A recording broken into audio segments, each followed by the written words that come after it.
ప్రభు అయిన యేసుక్రీస్తు ప్రశస్త నామంలో మరొకసారి మీ అందరికీ హోసన్నా మినిస్ట్రీస్ తరపున హృదయపూర్వకమైన శుభాలు తెలియపరుస్తున్నాను. మరి రాత్రి కొంతసేపు దేవుని మాటలు నేను మీతో చెప్తాను. అవి నా మాటలు కాదు, ప్రభు పలికిన అమూల్యమైన వాక్కులు. ఆ మాటలు ఈ రాత్రి మీ విశ్వాస జీవితానికి ఊరటను కలిగిస్తాయని, బలాన్ని అనుగ్రహిస్తాయని, మీలో గమ్యాన్ని చూపిస్తాయని, ఓర్పును, నేర్పును, సహనాన్ని, సంతోషాన్ని పుట్టిస్తాయని నేను విశ్వసిస్తూ పరిశుద్ధాత్ముని నేను ఘనపరుస్తూ ఉన్నాను. మన మధ్య పరిశుద్ధాత్ముడు సంచరిస్తున్నాడు. ఆ ఆత్మదేవుడు సంచరించి మీ ఒక్కొక్కరి దగ్గరికి వస్తాడు. మీరు గనక ఆయననే చూస్తే ఈ రాత్రి ఆయన మీతో మాట్లాడుతాడు. మీరు దిక్కులు చూస్తూ అటు ఇటు మనసు పెట్టి మీరు పరధ్యాసతో ఉంటే ఆయన మిమ్మల్ని దాటుకుని వెళ్తాడు. అందుచేత మీరు ఆ ఆసక్తితో ఆయన మిమ్మల్ని దాటుకొని వెళ్ళనివ్వనికుండా ఆయన మీ దగ్గరకు వచ్చినప్పుడు మీ స్పందన ఆయన గుర్తించేటట్లు. నేను మీ వద్దకు వస్తే మీరు నాతో ఏదైనా చెప్పాలనుకుంటే గంటల టైం పడుతుంది. ఎందుకంటే చెప్పుకోవడానికి మీ దగ్గర అన్ని విషయాలు ఉన్నాయి. ఈ విషయాలన్నీ నాతో చెప్పుకోవాలనుకుంటే సమయం సరిపోదు. కానీ పరిశుద్ధాత్మునికి అలా కాదు. నీ వద్దకు వచ్చి ఆయన నిలుస్తాడు. ఆయన నీ అంతరంగం ఎరిగినవాడు. ఆయనకి నీవు గంటలు ఆటో ఎక్కాను, మోకాలు పగిలింది, కిందకి దిగాను, నీళ్లు తాగాను, ఇవన్నీ చెప్పాల్సిన అవసరం లేదు. ఆయనకి నీ అంతరంగం తెలుసు. నీ గుండెల్లో గూడు కట్టుకొని ఉన్న మూగవేదన తెలుసు. ఆయన నిన్ను చూచి ఆయన నీకు పరిష్కారం ఇస్తాడు ఈ రాత్రి. అయితే మీరు చేయాల్సింది ఒకటే, ఆయనను దాటి వెళ్ళనివ్వకుండా మీరేం చేయాలి? ఆయన మీ వద్దకు ఎప్పుడు వస్తాడా, ఆయన ఎప్పుడు నీతో మాట్లాడుతాడానని ఆసక్తిని కనపరిచి ఆసక్తితో మీరు వేచి చూడాలి. ఆమేన్, హల్లెలూయా. సరే, పరమగీతాల గ్రంథంలో ఒక చక్కటి మాట మనం చదువుతాము. నేను ఈ మాటలు మీకు ఆశీర్వాదకరంగా ఉండాలని చెప్తున్నాను.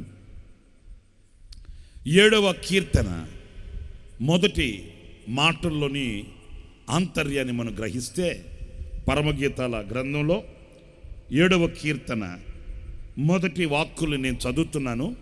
మీరు ఆ మాటల్ని జాగ్రత్తగా ఆలకించండి. రాజకుమార పుత్రిక, నీ పాదరక్షలతో నీవెంత అందంగా నడుచుచున్నావు. చాలా విలువైన మాట ఇది. ఇక్కడ రాజకుమార పుత్రిక అనే వ్యక్తి ఎవరు అనంటే సార్వత్రికమైన సంఘం. ప్రభు కొరకు సిద్ధపడుతూ ఈ లోకంలో నుంచి ప్రత్యేకించబడి, లోకపు ఆచారాలలో నుంచి విమోచించబడి, ప్రభు కొరకై జీవితాన్ని అర్పించుకొని, ఒక్క మాటల బిబ్లికల్ వేడ్, ఆయనతో ప్రధానము చేయబడిన ఒక సార్వత్రికమైన సంఘం. ఈ సంఘం అనే చోట ఏ బోర్డు తగిలించడానికి వీలు లేదు. ఏ సంఘం? సార్వత్రిక సంఘానికి ఏ బోర్డు తగిలించడానికి వీలు లేదు. ఏ సంఘానికి, ఆ సహవాసానికి గుర్తింపు కొరకు ఈ లోకంలో కొన్ని బోర్డులు కనిపిస్తాయి. హోసన్నా, సుసన్నా, బ్యాప్టిస్ట్, లూథరన్, సేసై, ఇంకా బెతేలు, ఇమ్మానుయేలు, ఇలాంటి బోర్డులు చాలా కనిపిస్తాయి. ఇవన్నీ దేని కొరకయా అని అంటే రికగ్నైజింగ్, గుర్తింపు కొరకు మాత్రమే. మీకు అర్థమవుతుందా? మీరు ఏ సహవాసానికి చెందిన వాళ్ళండి అని అడుగుతారే కానీ మీరు ఏ దేవుడికి చెందిన వాళ్ళండి అని అడగలేము. ఎందుకంటే మనందరికీ తండ్రి ఒక్కడే. మనందరిని కడిగింది ఒక్క దేవుని రక్తమే. మనందరికీ ఉన్న కుటుంబం ఒకటే. మనందరికీ ఉన్న సహవాసం ఒకటే. అయితే ప్రాంతాల వారీగా మీరు ఏ సహవాసానికి చెందిన వాళ్ళు అంటే, నేను హోసన్నా సహవాసానికి చెందిన వాళ్ళమండి, దట్స్ ఆల్, అంతవరకే. నేను బ్యాప్టిస్ట్ సహవాసానికి చెందిన వాడండి, దట్స్ ఆల్, అంతవరకే. ఇంకా అంతకు మించి విభేదాలు కానీ, భేదాభిప్రాయాలు కానీ, లేకపోతే ఓరసూపు, కఠిన సూపు, ఇలాంటి వాటికి తావు ఉండకూడదు అక్కడ. ఎందుకంటే మనం ఒకే రక్తం చేత కడగబడ్డాము, ఒకే రక్తంతో శుద్ధీకరించబడ్డాము.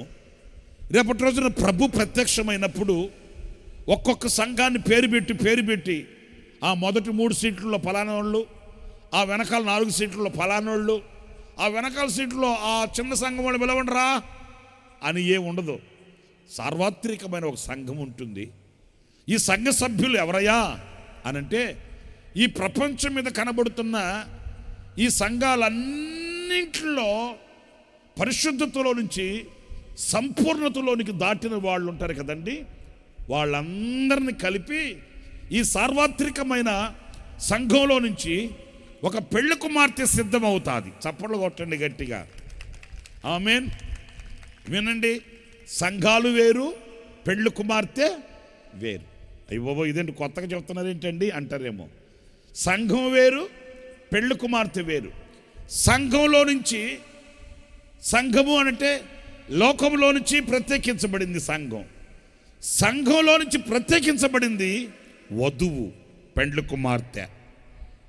హల్లెలూయా, హల్లెలూయా. ఇప్పుడు ఈ ప్రపంచం మీద, ఈ సృష్టిలో ఈ ప్రపంచం మీద ఫర్ ఎగ్జాంపుల్ చెప్తున్నానండి, 1 కోటి మంది భక్తులు ఉన్నారనుకోండి. ఫర్ ఎగ్జాంపుల్ చెప్తున్నారు, 1 కోటి మందినా ఇంతనా అనద్దు మీరు. ఈ యావత్ ప్రపంచం మీద ఫర్ ఎగ్జాంపుల్ 1 కోటి మంది, అన్ని సంఘాలు కలిపితే 1 కోటి మంది అయ్యారనుకోండి. ఈ 1 కోటి మందిలో నుంచి ఆయన కొందరిని ఏర్పరచుకుంటాడు. ఎవరయ్యా వీళ్ళంటే ఆయన వధువు సంఘం. ఈ 1 కోటి మందిలో నుంచి 25 లక్షల మందిని ఏర్పాటు చేసుకుంటాడో, 50 లక్షల మందినే ఏర్పాటు చేసుకుంటారో. లేదు బాబు నువ్వు భ్రమపడుతున్నావు, అంతేమి కాదు, 10 లక్షలే, 5 లక్షలే అని అంటాడు. నాకు తెలియదు. ఎందుకంటే మనం తెల్ల బట్టలు వేసేసుకొని బైబిల్ పట్టేసుకోవచ్చు, కానీ అంతరంగం ఆయనకు సంబంధించినదై, అంతరంగం ఆయనతో ఐక్యపరచబడినదై, అంతరంగమందు ఆయన రూపం స్థాపించబడినదై, ఆయన వధువునకు ఉండవలసిన అలంకరణ, పరిశుద్ధ నీతి వస్త్రాలతో అలంకరింపబడిన ఆ అలంకరణ ఎంతమంది కలుగున్నారో నాకు తెలియదు. ఇంకా మిమ్మల్ని నేను కాస్త బాధ పెట్టే మాట మాట్లాడాలనుకుంటే, ఇప్పుడు ఇంతమంది ఇక్కడ కూర్చున్నారు. ఈ ఇంతమందిలో ప్రభువా నీ వధువు సంఘానికి సంబంధించిన వాళ్ళు ఎంతమంది అంటే, ఆయన ఎంతమందిని టిక్ చేస్తాడో నాకు తెలియదు. ఇప్పుడు ఇక్కడ కూర్చొని ఉన్న వాళ్ళందరూ ఆయన వధువు అని నేను అనలేను. ఎందుకంటే వచ్చేటప్పుడు కూడా సీరియల్ చూసి టీవీ ఆఫ్ చేసి వచ్చిన వాళ్ళు ఉంటారు ఇక్కడ కూర్చొని. వచ్చేటప్పుడు కూడా చుట్టా బీడి సిగరెట్ తాగి అది గదగదగదగా అక్కడ పెట్టేసి ముఖం కడుక్కొని నీళ్లు పుక్కులు వచ్చిన వాళ్ళు కూర్చొని ఉంటారు. ఇప్పుడు కూడా వచ్చేటప్పుడు కూడా ఇంట్లో దెబ్బలాడి కుమ్ములాడి నోటుకొచ్చినంత మాట్లాడి బూతులు మాట్లాడి అసభ్యకరమైన ప్రవర్తించి తగునా అన్నట్లు వచ్చి కూర్చున్న వాళ్ళు ఉంటారు. అసలు ఇంకా మీకు బాధాకరమైన మాట చెప్పాలంటే, చెప్పులు దొంగతనం చేసుకుపోయేవాడు కూడా వచ్చి ఉంటాడు. మీరు ప్రార్థనలో ఉంటే వాడు ఆ పని మీద ఉంటాడు. ఆఖరిలో మీ చెప్పులు కనబడవు. మరి అందరు పరిశుద్ధులైతే మరి చెప్పులు అట్టపోయినట్టు. అంటే నేను చెప్పేది ఏంటంటే, తెల్లగా ఉన్నాయన్నీ పాలేమీ కాదు. ఈ సంఘాలన్నీ ఉన్నాయి. ఈ సంఘాలన్నింటిలో నుంచి ఆయన వధువు సంఘం సిద్ధపడుతుంది, ప్రత్యేకించబడుతుంది. ఆ సంఘమునకు ఈ మాట, ఓయ్ రాజకుమార పుత్రిక, నీ పాదరక్షలతో నువ్వు ఎంత అందంగా నడుచుచున్నావు. ఆ నడుచుచున్నావు అంటే ఏదో అడుగులో అడుగు వేసుకొని ఎత్తి చెప్పులు వేసుకొని వయ్యారంగా నడుస్తుందని కాదు అర్థం. ఎంత అందంగా నడుచుచున్నావు అని అంటే ఎంత అందంగా జీవించుచున్నావు. నడవడం అంటే ఏంటి? లైఫ్ స్టైల్, జీవిత విధానం. నడవడం అంటే ఈ మెట్లు దిగి కిందకి వెళ్ళడం కాదు. నడవడం అంటే ఎత్తైన ప్రాంతంలో నడవడం అని, లేకపోతే శుతిమెత్తగా నడవాలని కాదు. నడుచుచున్నావు అని అంటే జీవించుచున్నావు. ఎంత అందంగా నడుచుచున్నావు.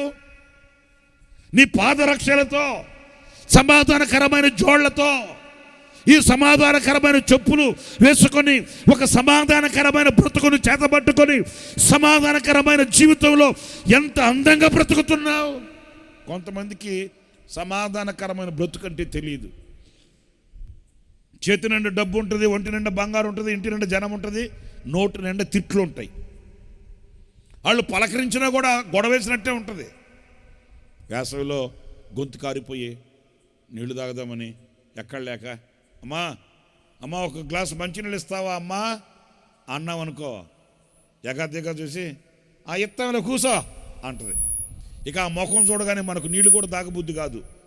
గొంతారిపోయి సస్తే సస్తాంలే పద, ఈ మనిషి ఇచ్చే నీళ్లు తాగేదానికంటే అనిపిస్తుంది.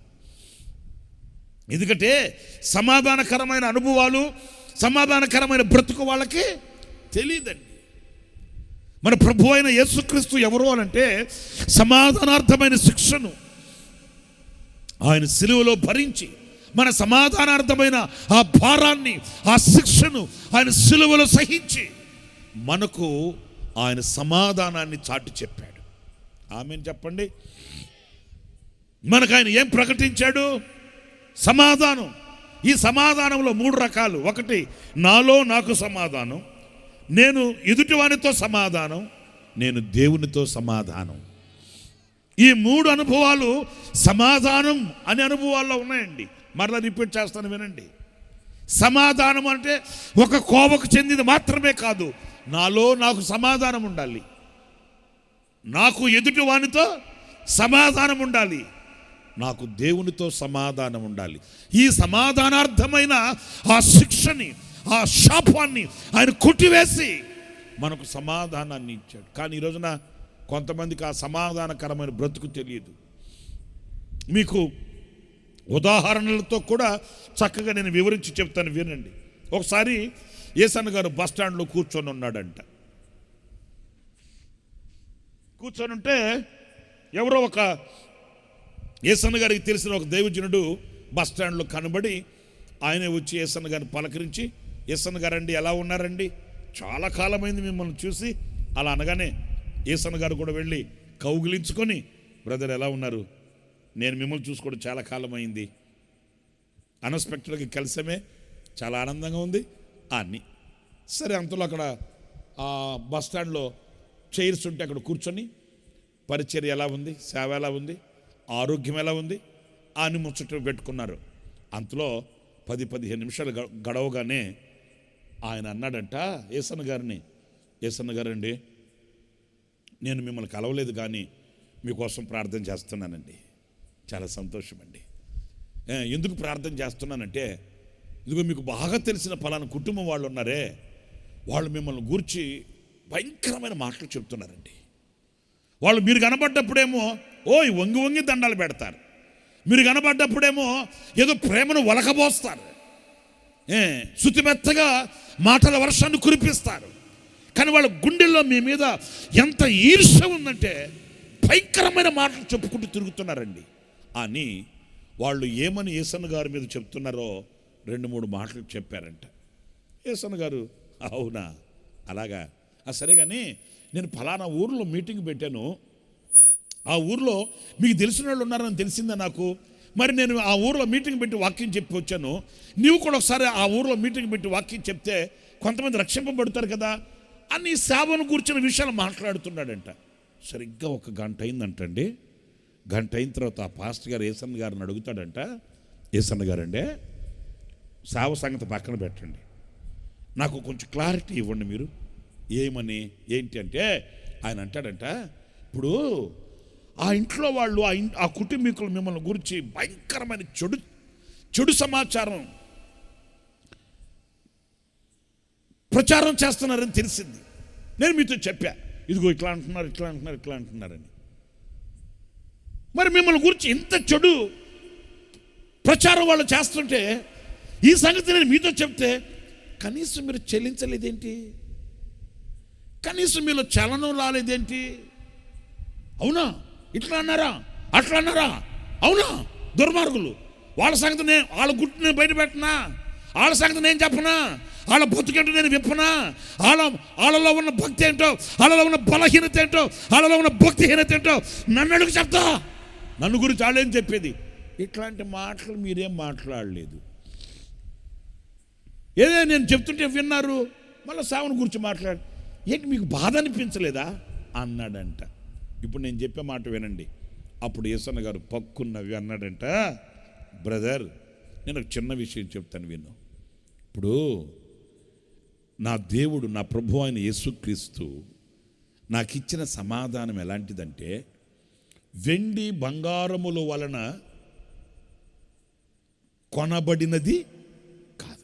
వెండితో బంగారుతో ఎడ్ల యొక్కయో కోడెల యొక్కయో రక్తం కార్చి ఆ రక్త క్రయధనమును చెల్లించి నా దేవుడు నాకు సమాధానం ముట్ట చెప్పలేదు. నాకు ఇచ్చిన సమాధానం ఎలా వచ్చిందంటే, నా ప్రభు అయిన యేసుక్రీస్తు తండ్రితో కూడా ఉండుట విడిచిపెట్టకూడని భాగ్యమును ఎంచుకొనక ఆయనే దాసుని స్వరూపము ధరించి ఈ లోకానికి దిగి వచ్చి నా కొరకై ఆయన పడరాని పాటలు పడి, ఆయన అన్యాయమైన తీర్పులు తీర్చబడి, ఆ 10,000 మందిలో అతికాంక్షణీయుడైన ఆ స్వరూప దర్శనాన్ని కోల్పోయి కురిపిగా మార్చబడిపోయాడు, చెల్ల పెంకుగా మారిపోయాడు. పాలు కారే ఆ దేహం మీద కొరడా దెబ్బలు పడ్డాయి.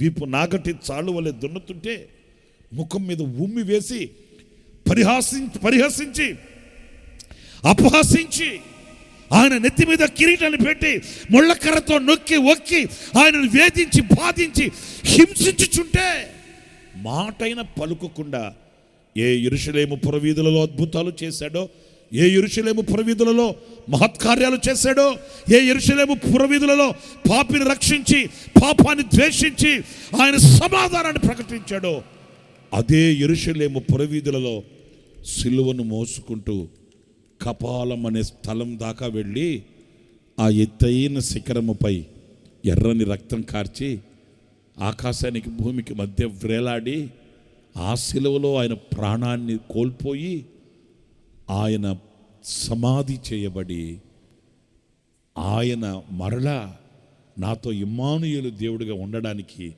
సమాధి గుండె చీల్చి మృత్యుంజయుడై పునరుద్ధానుడై లేచాడు. లేచిన తండ్రి అన్నాడు, నీకు సమాధానం కలుగుగాక. హల్లెలూయా, హల్లెలూయా. ఎప్పుడు? ఆయన సమాధి చేయబడి పునరుద్ధానుడై ఆయన మరలా మృత్యుంజయుడై లేచి మీకు సమాధానం, మీ సమాధానార్థమైన ఆ శిక్షను నేను భరించాను అని ఆయనే తన ప్రాణమును పెట్టి ఇన్ని శ్రమలు భరించి ఈ సమాధానాన్ని నాకు ఇచ్చాడు. ఇప్పుడు నా చేతిలో ఉన్న సమాధానం, నా గుండెల్లో ఉన్న సమాధానం ఊరకనే తేరకనే బూరకనే వచ్చింది కాదు, నా దేవుడు ప్రాణం పెట్టి నాకు ఇచ్చాడు ఆ సమాధానం. ఇప్పుడు వినండి, ఇంత గొప్పదైన సమాధానాన్ని ఈ అల్పమైన మాటల కొరకు పోగొట్టుకోమంటావా? మీకు అర్థమైందా? ఈ దరిద్రమైన లోక సంబంధమైన వ్యక్తులు మాట్లాడుకునే ఈ మాటల్ని విని ఇంత గొప్పదైన సమాధానాన్ని పోగొట్టుకుని దౌర్భాగ్యుడిని కమ్మంటావా? ఇదేమైనా వెండి బంగారముల వలన, ఎడ్ల యొక్కయో కోడెల యొక్కయో రక్తము వలన వచ్చిన సమాధానం అయితే ఏముందులే మరలా కొనుక్కోవచ్చులని ఎక్కడున్నాడు? పిలువాడిని గొంతుకు కొరికేస్తా, రక్తం తాగేస్తా, ముక్కలు నరికేస్తా, పోగులేసేస్తా, కైమజ్జ చేస్తా వాడిని. కాసేపు బైబిల్ పక్కన పెట్టానంటే నా తడకయ్యాడు చూపిస్తా. ఇదిగో ఇలాంటి మాటలు మాట్లాడచ్చు. కానీ నేను పొందిన సమాధానం సాక్షాత్తు నా ప్రభువే ప్రాణం పెట్టి నాకు ఇచ్చాడాయా, ఆయన రక్తం కార్చి నాకు ఇచ్చాడాయా, ఆయన దెబ్బలు తిని నా కొరకై ఆయన ప్రాణాన్ని కోల్పోయి ఈ సమాధానాన్ని నాకు ఇస్తే ఆడెవడో పోకిరి మాటలు మాట్లాడాడని, ఆడెవడో నన్ను గురించి చెడు ప్రచారం చేస్తున్నాడని, ఈ అల్పమైన దాని కొరకు నన్ను సమాధానం పోగొట్టుకోమంటావంటే అప్పుడు ఆ పాస్టర్ గారు అంటాడట, అయ్యా నా కన్నులు తెరిపించావు స్వామి. ఈరోజున నా ప్రియ సహోదరులారా, ఆ సమాధానకరమైన జీవితం, సమాధానకరమైన నడక ఈరోజు మనకు తెలియక వెనకింటోళ్ళతో, ముందింటోళ్ళతో, పక్కింటోళ్ళతో, అందరితో గొడవలే. నోరు తెరిచామంటే బంగాళాఖాతమే. నేను అనకూడదు కానీ చర్చికి వస్తే ముసుకేసుకొని పెద్ద బైబిల్ పట్టుకుని ఊగి ఊగి ఊగి ఊగి ప్రార్థనలు చేస్తాం, కానీ ఇంటికి వెళ్ళామంటే నాయనా ఉంది సంగతి. నోరు తెరిస్తే తుఫానే, సునామీ. అదే ఆ లైలా తుఫాన్ ఒకటి రాలా మొన్న, అట్లుంటుంది.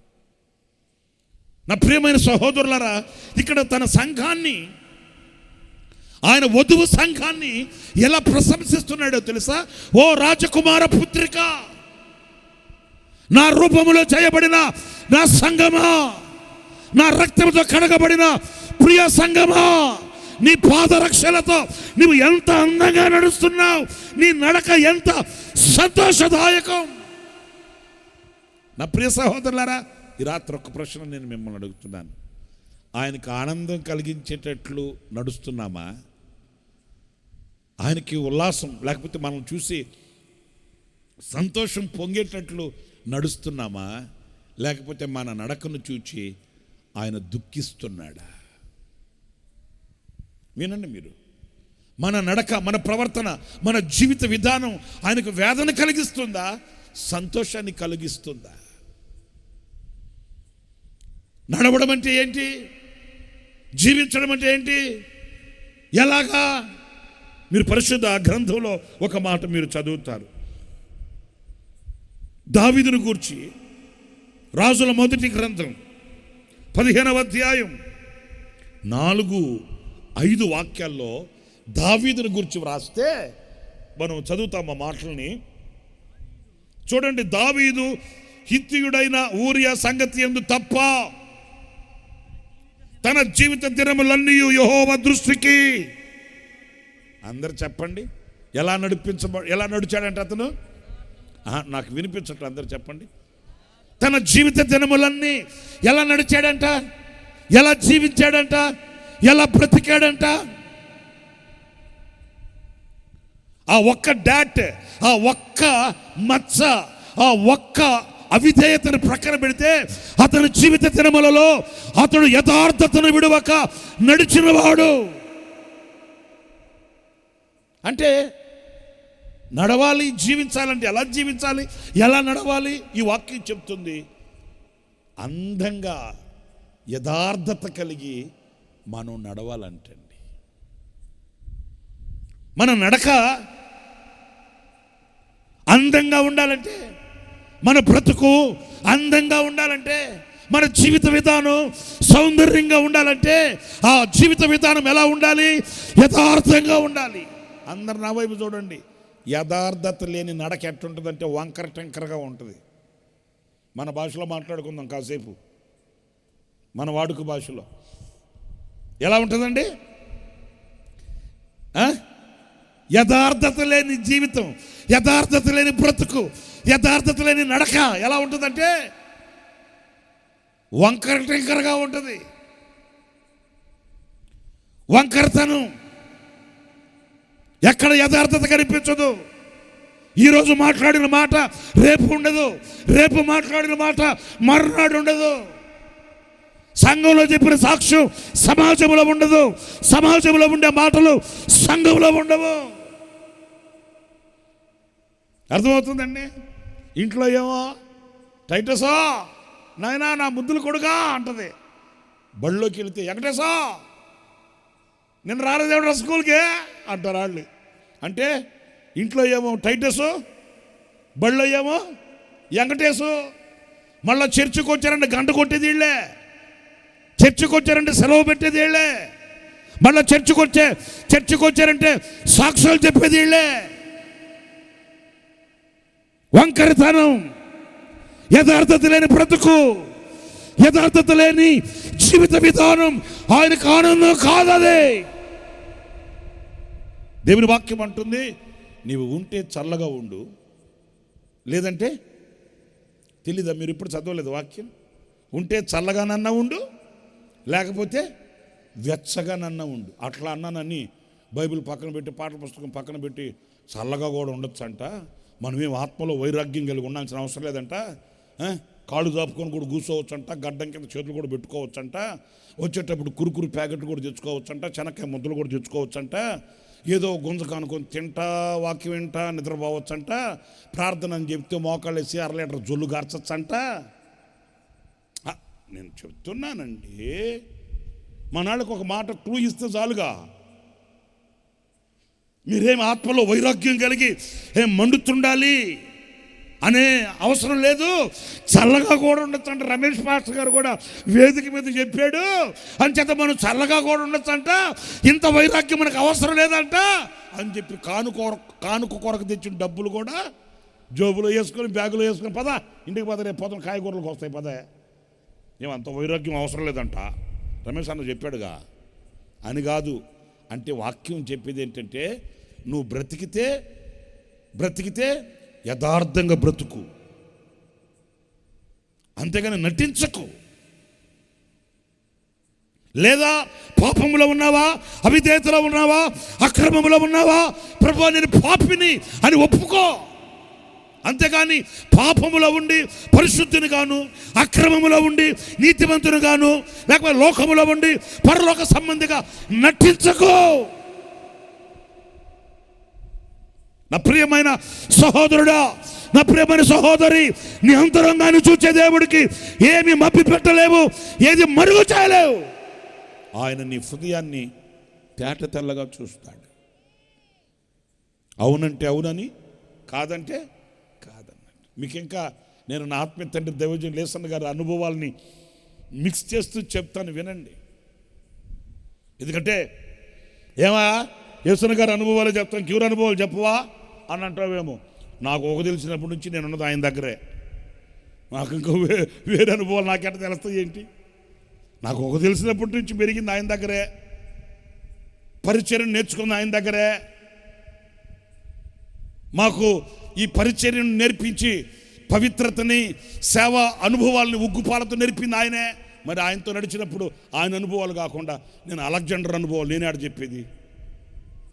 అలెగ్జాండర్ అనుభవాలు నాకేం తెలుసు? నాదేమో చిన్న అనుభవం, చిన్న సేవ. ఆయనదేమో పెద్ద అనుభవాలు. ఆ పెద్ద అనుభవాలు కదా నా సేవను కట్టేది, నా విశ్వాసాన్ని బలపరిచేది. అందుకని ఆ పరిశుద్ధులు లేకపోతే పెద్దలు, దైవజనుల యొక్క అనుభవాలని మిక్స్ చేసి చెబుతా. ఒక మీటింగ్కి వెళ్తే యేసన్న గారు ఆ మీటింగులకి 2వ రోజున ఒక పెద్ద ఆఫీసర్ ఇంట్లో భోజనాలు అంటండి. యేసన్న గారికి బాగా తెలుసంట, పెద్ద వయసున్న ఆఫీసర్, ఆయన రిటైర్డ్ అయిపోయిన ఆఫీసర్. సరే అన్న వస్తున్నారని ఆయన యేసన్న గారిని బాగా ప్రేమించేవాళ్ళంట. యేసన్న గారికి వాళ్ళ ఇంట్లో మధ్యాహ్నం భోజనాలు. సరే ఇంకా వెళ్ళి కూర్చుంటే, అయ్య బాబోయ్, భోజనాలు అంటే భోజనాలు కాదు. డైనింగ్ టేబుల్ ఉందా, డైనింగ్ టేబుల్ ఎంత ఉంటే అంత డైనింగ్ టేబుల్ నిండా పెట్టేశారంట. ఏంటది? ఏంటి వంటకాలు? బెండకాయలో 3 రకాలు, బెండకాయ పులుసు, బెండకాయ ఇగురు, బెండకాయ కుర్మ, మళ్ళీ బంగాళాదుంప పులుసు, బంగాళాదుంప ఇగురు, అట్లా. ఇంకా డైనింగ్ టేబుల్ ఎంత ఉంటే అంత. యేసన్న గారు దిమ్మ తిరిగిందంట. నాయను అన్నా ఏంటన్నా ఇన్ని ఏర్పాట్లు చేసావంటే ఆయన అన్నాడట, యేసన్న గారు నీవు తృప్తిగా భోంచేసి వెళితే నాకు కుటుంబానికి అంత దీవెన. నువ్వు ఎంత తృప్తిగా ఇంటిని దీవిస్తే అంత ఆశీర్వాదం నాకు.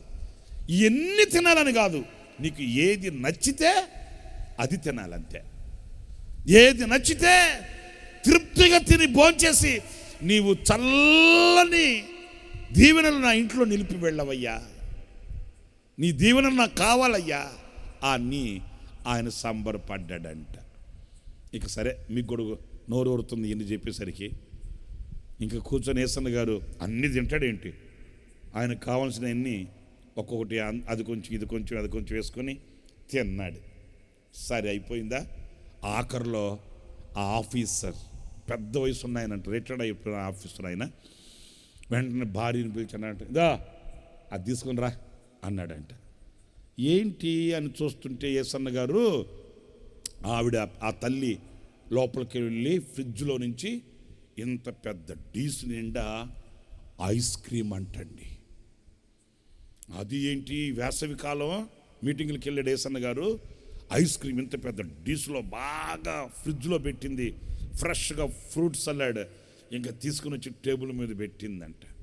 ఇక ఆఫీసర్ గారే ఆయనే ఒక కప్పు తీసుకొని, గ్లాస్ కప్పు, ఆ కప్పులో ఐస్ క్రీమ్ వేసి యేసన్న గారికి ఇచ్చాడంట. యేసన్న గారు అప్పటికి ఫుల్గా తిన్నాడు, అన్ని తినున్నాడు. వెంటనే అన్నాడంట, బ్రదర్ అన్న వద్దన అన్నాడంట. ఇక అంతే, ఇంక రెండో మాట మాట్లాడకుండా ఆయన ఆఫీసరు ఆ కప్పు తీసేసుకొని మరలా ఇంకొంచెం వేసుకొని ఆయన తిన్నాడంట. వాళ్ళ ఆవిడికి పెట్టాడంట, వాళ్ళ పిల్లలకు పెట్టాడంట. మొత్తం ఆ డీస్ కంప్లీట్ చేసేసారంటండి. యేసన్న గారు అక్కడ కూర్చొని, ఇదేమి చేదస్తారా, ఏదో మాటసాలకు అన్నాను అనుకో, వద్దొద్దొద్దని అన్నయ్య రెండోసారి అడగాలి కదా. ఇప్పుడు మన ఊర్లో మన ఇళ్ళలో అంతే కదా, భోజనం చేయంటే అబ్బాయి ఎప్పుడే తినొచ్చానండి అంటారు. మనం కోసపెట్టేవాడికి 4 పల్లెలు నాయ కాదని లేపుతారు. మరి అప్పుడే తినొచ్చినట్టు 4 పల్లెలు అడిగితే ఇప్పుడు మాటసాలకు అంటాం కదా మనం. యేసన్న గారు అక్కడ కూర్చొని అనుకున్నాడంటే ఇదేం కర్మ, అడిగాడు. అన్న వద్దన్న లేదు తినాల్సిందే, ఏంది నువ్వు అట్లాగా, అసలు నీకోసం తెచ్చి నువ్వు తినకపోతే అట్లాగా అనాలి కదా. మాటసాలకు అట్లా అంటే చూస్తూనే ఉన్నాడంటండి. ఆయన భార్య, ఆయన 4 పిల్లలు మొత్తం కలిపి డీస్ కంప్లీట్ చేసేసారంట. సరే తినేసారా, సరే ఇంకేం చేస్తాం. ఆ డైనింగ్ టేబుల్ దగ్గర నుంచి లేచి వెళ్ళి సోఫాలో కూర్చున్న తర్వాత ఆ ఆఫీసర్ అడిగాడంట అన్నని, యేసన్న గారు ఏంటి హెల్త్ బాగలేదా ఏంటి, ఆరోగ్యం బాగలేదేంటి? నాకేమన్నా గుండ్రాయిలాగున్నాను, నాకేంటి బాగానే ఉన్నాను కదా. మరి బాగానే ఉంటే ఏం ఐస్ క్రీమ్ తెలియదేంటి, నువ్వు వస్తావని నేను స్పెషల్గా ఆర్డర్ ఇచ్చి తెప్పించానా, మరి ఐస్ క్రీమ్ మీరు తినలేదేంటి, మీకు ఐస్ క్రీమ్ అంటే చాలా ఇష్టమని తెలిసింది నాకు. అప్పుడు యేసన్న గారు, ఇంకా మనం దాచుకుంటే కుదరదు, ఇంకేమేమి కోల్పోతాం ఏంటో అని ఉన్న వాస్తవం చెప్పాట. అన్నా నేను ఏదో మాటసాలికి వద్దులే అని అన్నాను అనుకో, మరి రెండోసారి తినండి యేసన్న గారు అండి నీకోసం అనాలి కదా రెండోసారి అన్నా. ఏంటన్నా ఒక్క మాట అడిగేవో మరి మారు మాట లేకుండా తినేసారేంటన్నా మీరు, అసలు నాకు ఐస్ క్రీమ్ అంటే అంత ఇష్టం మీకు తెలుసు కదా అంటే ఆయన మొహం మాట చేసుకొని ఒకటే అన్నాడంట, యేసన్న గారండి నువ్వు ఒక సేవకుడివి, నేను నీ తండ్రి లాంటోడిని, నీ తండ్రి అంత వయసు ఉంది నాకు, అందుకు చెప్తున్నా. సారీ, నువ్వు ఒక సేవకుడివి, నేను నీ తండ్రిని అనుకో, నేను వేరే విధంగా మాట్లాడట్లే, ఒక తండ్రి స్థానంలో నిలబడి మాట్లాడుతున్నా. ఇదిగో నీ సేవ కట్టబడి, నీ సేవ ఫలించి, నీ సేవ విస్తరించి, నీవు దేవుని చేతిలో బలమైన పాత్రగా సాక్షిగా బ్రతకాలనుకుంటే, నీ సేవలో నీ జీవిత విధానంలో నువ్వు మాట్లాడే మాట అవునంటే అవునని, కానీ అవునంటే అవునని, కాదంటే కాదని మాట్లాడడం అలవాటు చేసుకో. యేసన్న గారండి, యేసన్న గారు వేదికల మీద, ఎన్నో వేదికల మీద ఆయన చెప్తుంటే విన్నాను కనుక చెప్తున్నాను మీతో. ఈ సందర్భానుసారంగా గుర్తొచ్చి, నువ్వు మాట్లాడితే ఎలా ఉండాలి, యథార్థంగా ఉండాలి. మనుషుల ముఖస్థుతి కొరకు కాదు, వాళ్ళ కొరకు వీళ్ళ కొరకు, వాళ్ళని మెప్పించాలి వీళ్ళని మెప్పించాలి, వాళ్ళని నొప్పించాలి వీళ్ళని నొప్పించాలి అన్నట్లుగా నీ మాటలో వంకరతనం ఉండకూడదు.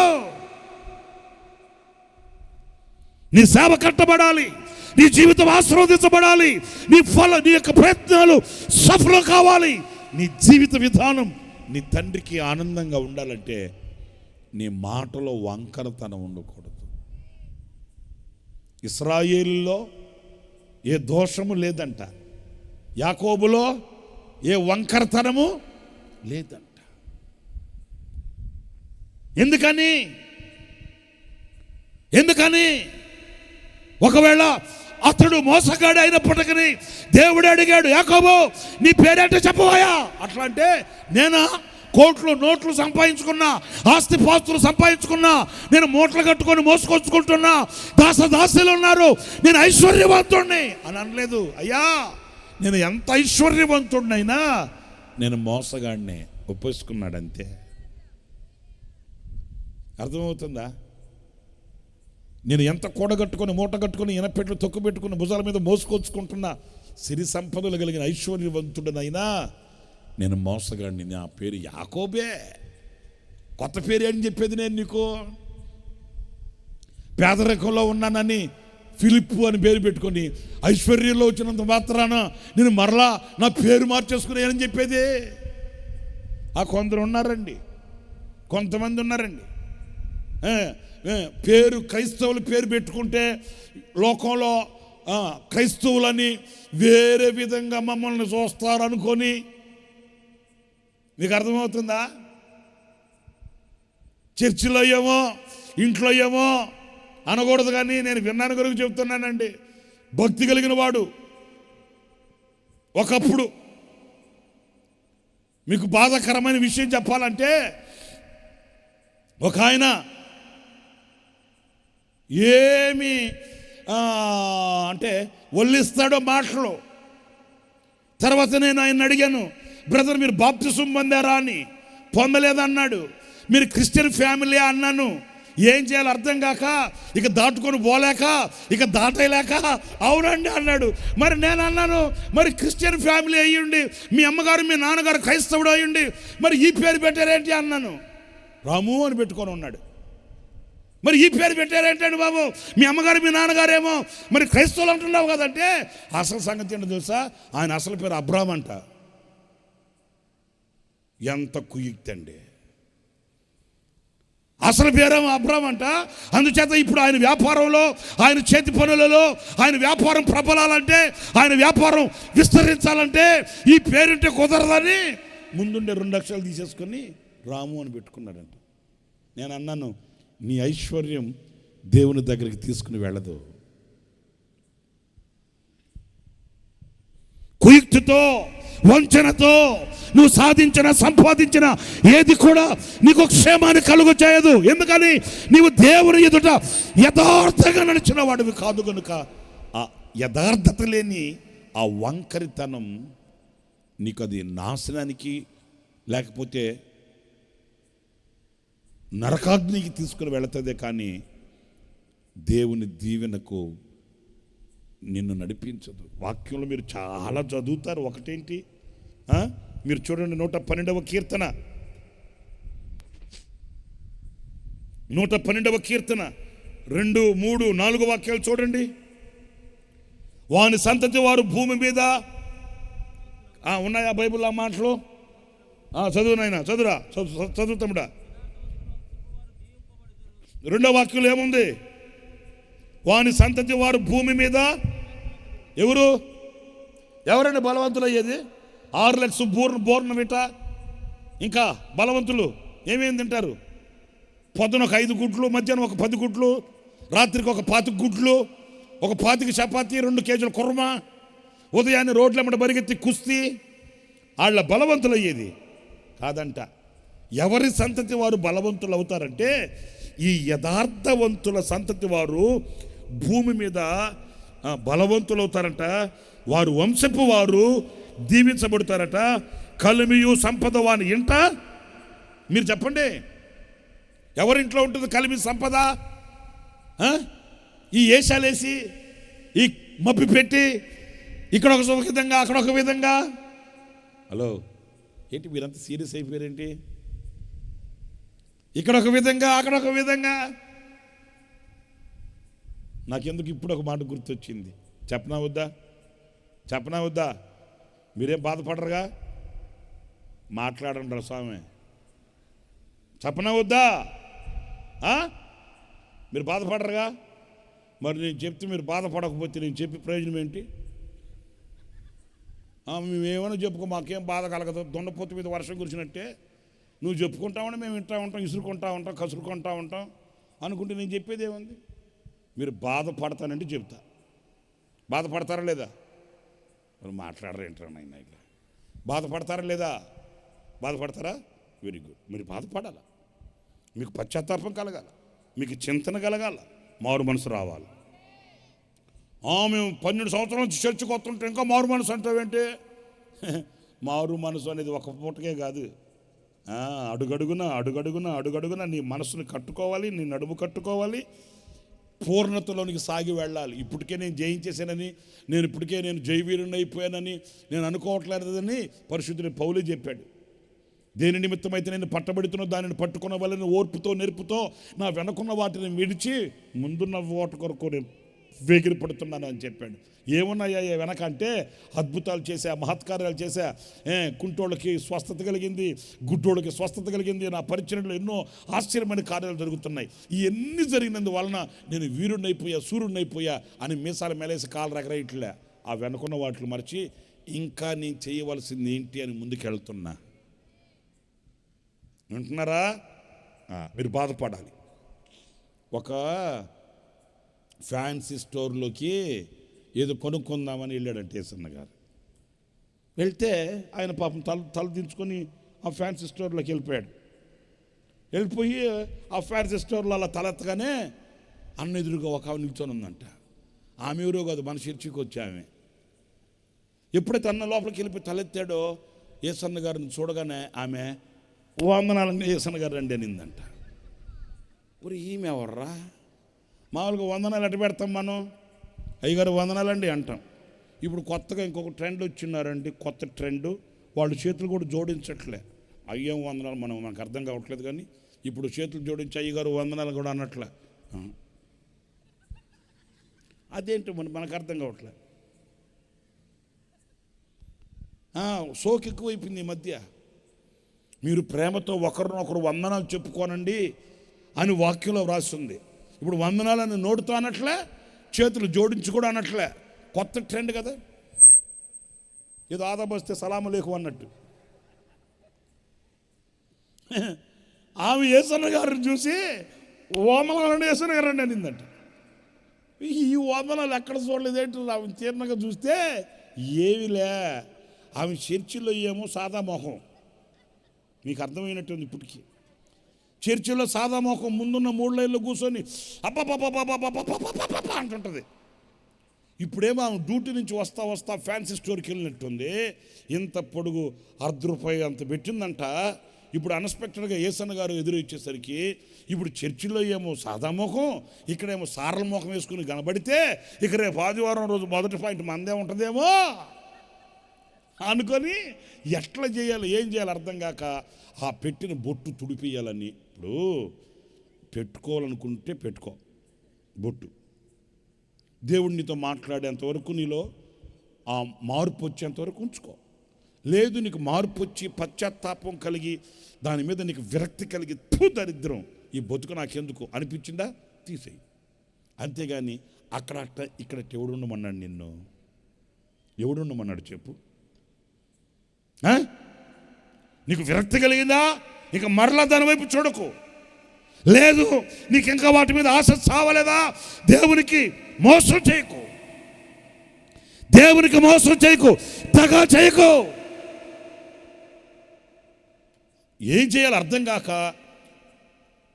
యేసన్న గారికి కనబడకూడదని వందనాలండి యేసన్న గారు అని అందా. యేసన్న గారు వెంటనే అన్నాడటమ్మా, ఇక్కడ ఆడన్న పంపులో నీళ్ళు వచ్చే పోయి మొహం కడుకొచ్చుకోపోమ్మా అన్నాడట. ఎందుకంటే ఆమె తుడపాలనుకుంది, కానీ ఇక్కడి నుంచి ఇక్కడ దాకా నేషనల్ హైవే బైపాస్ రోడ్డు పడిందంట ఎర్రగా. ఇప్పుడు నేను అంటాను, ఈ మేకప్లు ఈ అడ్జస్ట్మెంట్లు ఎంతకాలం అండి? ఎన్ని రోజులు సాగుతాయి?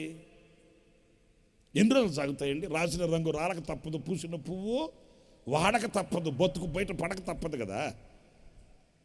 వెంటనే అన్నారటమ్మా, ఇక్కడ పంపులో నీళ్ళు వస్తే పోయి మొహం కడుకొచ్చుకోపో. అది కాదండి శనగరండి అనిందంట. వెంటనే అక్కడే చెప్పాడు యేసన్న గారు, తప్పమ్మా, నీకు క్షేమం కాదు ఇది. నువ్వు నా కళ్ళు కప్పానని నువ్వు అనుకుంటున్నావు, కానీ సర్వశక్తి కలిగిన దేవుడు చూస్తున్నాడని నువ్వు గుర్తించలేకపోయావు. నీకు క్షేమం కాదు ఇది. అందుకే చూడండి, దావీదుని గురించి మనం చదువుతాము. ఆ ఒక్క విషయాన్ని పక్కన పెడితే అతడు జీవిత దినములన్నీ ఎలా నడిచాడంట? ఏది దేవునికి దాపెరుకం చేసిన వాడు కాదు, ఏది దేవునికి దాచినవాడు. అతని సంతతి బలవంతులవుతారు, అతని సంతతి వారు ఆశీర్వదించబడతారు, అతని సంతతి వారు ఏమవుతారంట? చదువు నాయనా. కలిమియు సంపద, కలిమి సంపద ఎక్కడ ఉంటుంది? ఎక్కడ ఉంటుంది? దరిద్రత ఎక్కడ ఉంటుంది? శాపం ఎక్కడ ఉంటుంది? కన్నీళ్ళు ఎక్కడ ఉంటాయి? మీరు వివేచించుకోండి, మీరు విడదీసుకోండి. కలిమి సంపదలు ఎక్కడ ఉంటాయి? కన్నీళ్ళు, శాపం ఎక్కడ ఉంటుంది? ఈ వాక్యం ఉంటుంది, యథార్థవంతుల కుటుంబాలలో కలిమి సంపద ఉంటుంది, వాని నీతి నిత్యము నిలిచి ఉంటుంది. 4వ వాక్యం, యథార్థవంతులకు చీకటిలో వెలుగు కలుగుతుంది, కటాక్షమును వాత్సల్యతయు నీతియు గలవారు. ఏమంట? చదువు నాయనా. వెలుగు పుడుతుంది, వారు కటాక్షమును వాత్సల్యతయు నీతియు గలవారు అవుతారంట. ఇప్పుడు నాకు చెప్పండి, ఇప్పుడు ఇన్ని విన్న తర్వాత మీకేమనిపిస్తుంది? ఇన్ని విన్న తర్వాత మీకేమనిపిస్తుంది? లైట్లు కట్టి, మైకులు పెట్టి, పాటలు పాడి, పద్యాలు పాడే పాదిరులు చెప్పే మాటలు ఎట్లాగే ఉంటాయి, మనకి ఏడ కుదురుతుంది అనిపిస్తుంది కదా అమ్మా? చెప్పలేము, నోటి తెచ్చి మాట్లాడిన మహిళా మండలి ఏమ్మా, ఏం నోట్లో వేలు పెట్టినా కొరకలేమన్నట్టు కూర్చున్నారేంటి? భర్తకి తెలియకుండా ₹1,00,000 చీటీ కడతావు, ఏం తెలియనట్టు మళ్ళీ వడ్డీలకు మారుస్తుంటావు.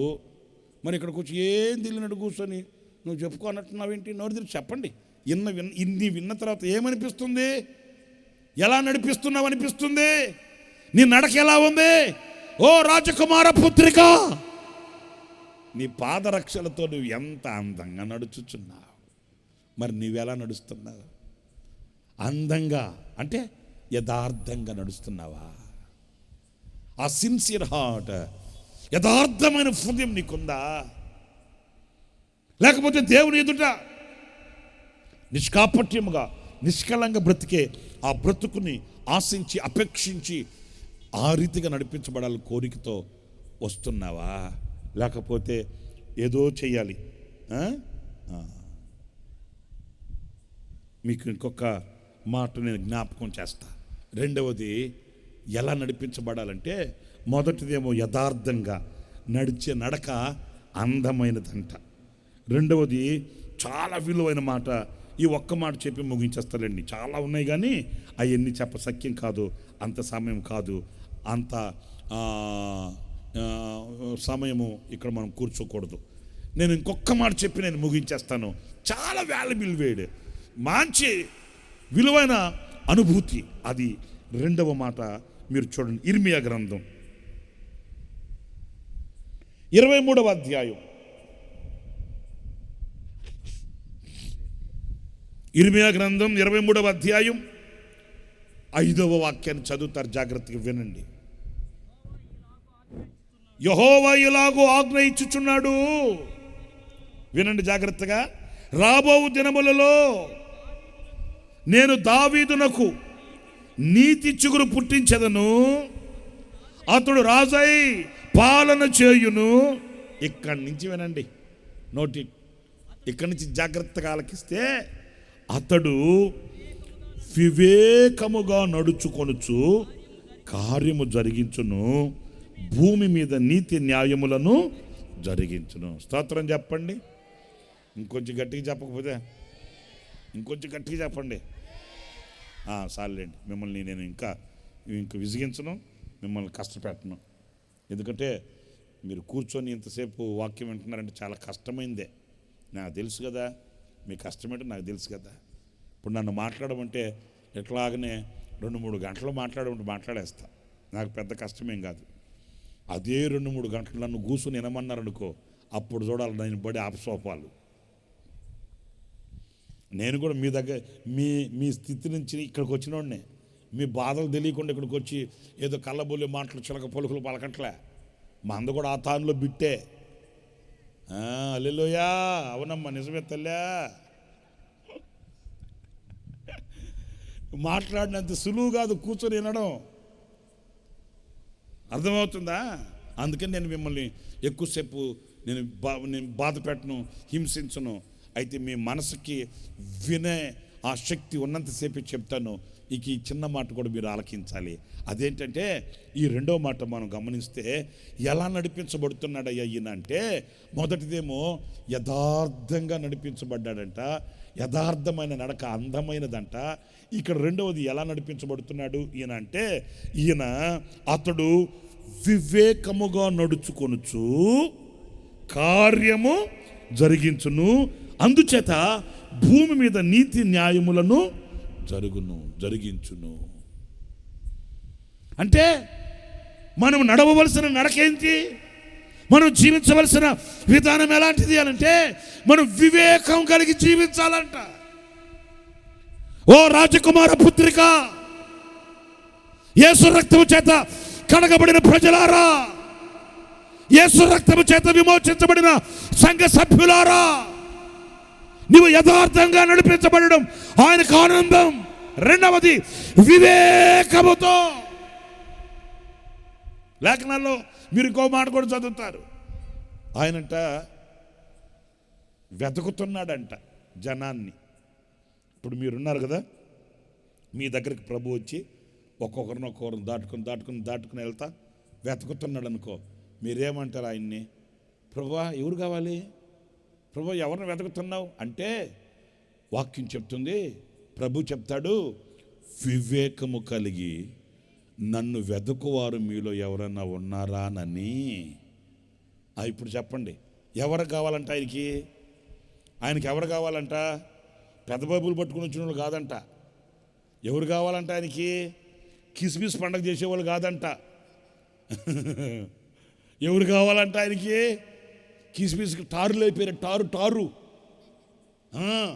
ఒక్కొక్కడు బడాయి చూడాలి.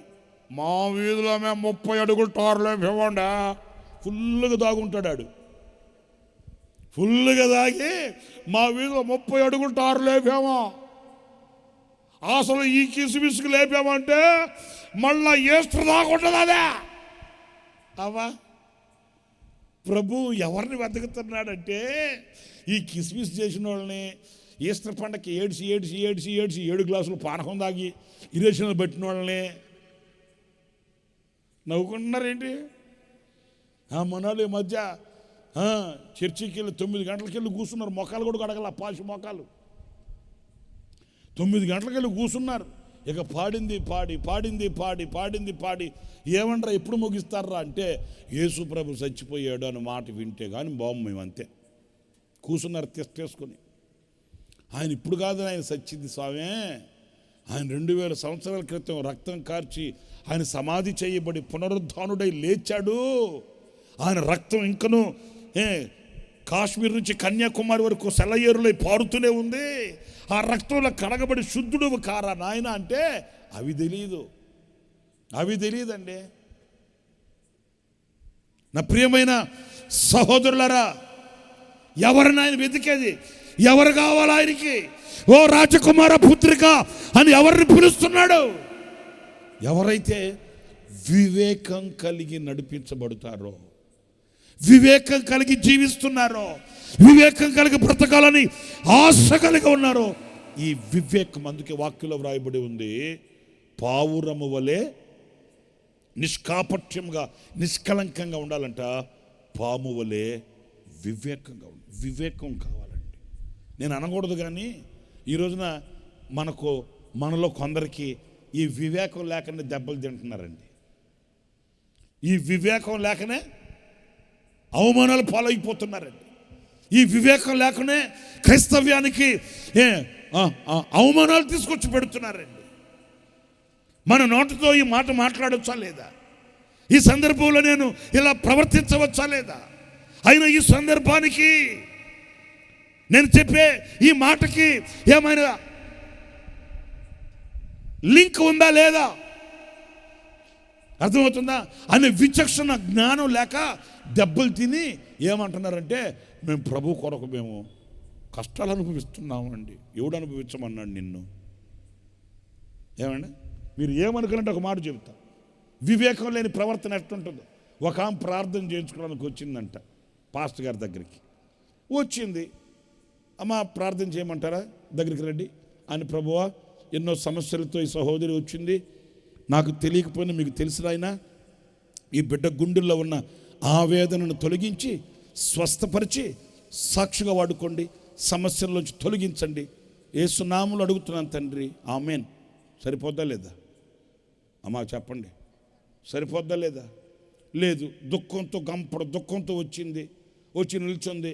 ఆ కోసపెట్టి ఆరాలుగా తీసుకొని ఆరాలుగా ఇన్ని. ఏం జరిగింది? అప్పుడు నువ్వు ఎక్కడికి వెళ్ళావు? అప్పుడేమైంది? మీ ఆయన ఎక్కడున్నాడు? అప్పుడు ఇవన్నీ మనకెందుకండి? వాళ్ళు దుఃఖంతో వచ్చారు. అమ్మా రామ్మ ప్రార్థన చేస్తాను. అది కాదన్న నేను చెప్పేది తిన్నమ్మా. ఎన్నక్కర్లేదమ్మా, ఆయనకి తెలుసు. ఆయనకి తెలియకపోతే నేను వినాలని నేను చెప్పాలి మళ్ళీ ఆయనకి. ఒక ఆయన అడిగాడు నన్ను ఇట్లాగే, ఏమండే ప్రార్థన చేస్తామన్నారు, ఏమిటి మీరు నెత్తి మీద చేపెట్టుకుని వెళ్ళిపోతున్నారంటే అన్నాడు. మరి ఏం చేయమంటావు అన్నా. కాసేపు నెత్తి మీద చేయబెట్టి ఊపో. అవసరంలే, నెత్తి మీద చేయబెట్టిన అడిగేది ఒకటే, ప్రభువా ఈ సమస్యల్ని తొలగించు. ఆయనకి తెలియకపోతే కదా నేను చెప్పాలి. ఇప్పుడు ఆమె ప్రార్థన చేయించుకోవడానికి వచ్చా. ఒక సేవకుడు వివేకం లేని అనుభవాలు ఎలా ఉంటాయో చెప్తాను వినండి. వచ్చాడు. ఆమె అయ్యా ఇటు జరిగిందయ్యా, అటు జరిగిందయ్యా, హాస్పిటల్కి వెళ్ళాను, టెస్టులు చేసి. ఆ టెస్టుల సంగతి అయ్యింది మనకి ఎందుకు వచ్చిన గొడవ ఏంటండి? చిన్న ప్రార్థన, ప్రభువా ఈ సహోదరుడు ఏదో సమస్య ఉందని చెప్తున్నాడు, నీకు తెలియకపోతే కదా నాయనా, నీకు తెలుసు. చిన్న మాట ప్రార్థన చేసి ఆమె చెప్పకూడదు. ఈయన పెద్ద దైవజనుడు అనిపించుకోవాలని వివేకం లేని ప్రవర్తన, ఇంకా చెప్పాలంటే దెబ్బలు తినే ప్రవర్తన. అక్కడ నిలబడి ఓ ఓ ఓ గిరా గిరా గిరా ఏం రంకలు రావటం ఇదే ఉన్నా గిరా గిరా గిరా అని ఏదేదో చేసి ప్రార్థన చేసి ఆమెతో అన్నాడంట. ప్రార్థన చేసి, ఈసారి దేవుడు నీకు మగబిడ్డని ఇస్తాడమ్మా, మగబిడ్డని చూపిస్తున్నాడమ్మా ఓ అన్నాడంట. ఓ అంటానే ఉన్నాడంట. వెనకున్న భర్త పేటనేసాడట నెత్తి మీద. పేటనే కానీ బోర్లు పడ్డాడు. పైకి లేచి ఎందుకు కొట్టావంటే, పనికి మాలినోడా, మగ పిల్లోడు ఇస్తాను ఎడ చెప్తున్నావు నువ్వు అంటే కాదా అన్నాడట. ఆ భర్త ఊరుకుంటాడండి. పెట నాలుగు తగిలిచ్చాడు. ఎందుకు చెప్పావు అట్లా అంటే పొట్ట ఎత్తుగా ఉంటే గర్భిణి అనుకున్నానండి. పనికి మళ్ళీ పనులు చేస్తావు నువ్వు. ప్రార్థన చేయాల్సిన ప్రార్థన చేయి, ఈ పనులను నీకెందుకు? మళ్ళీ ఆదివారం సాక్ష్యం చెప్తాడంట. సంగమ ప్రభు కొరకు దెబ్బలు తిన్నాను. సంగమ ప్రభు కొరకు కాదు, నోటి దోల.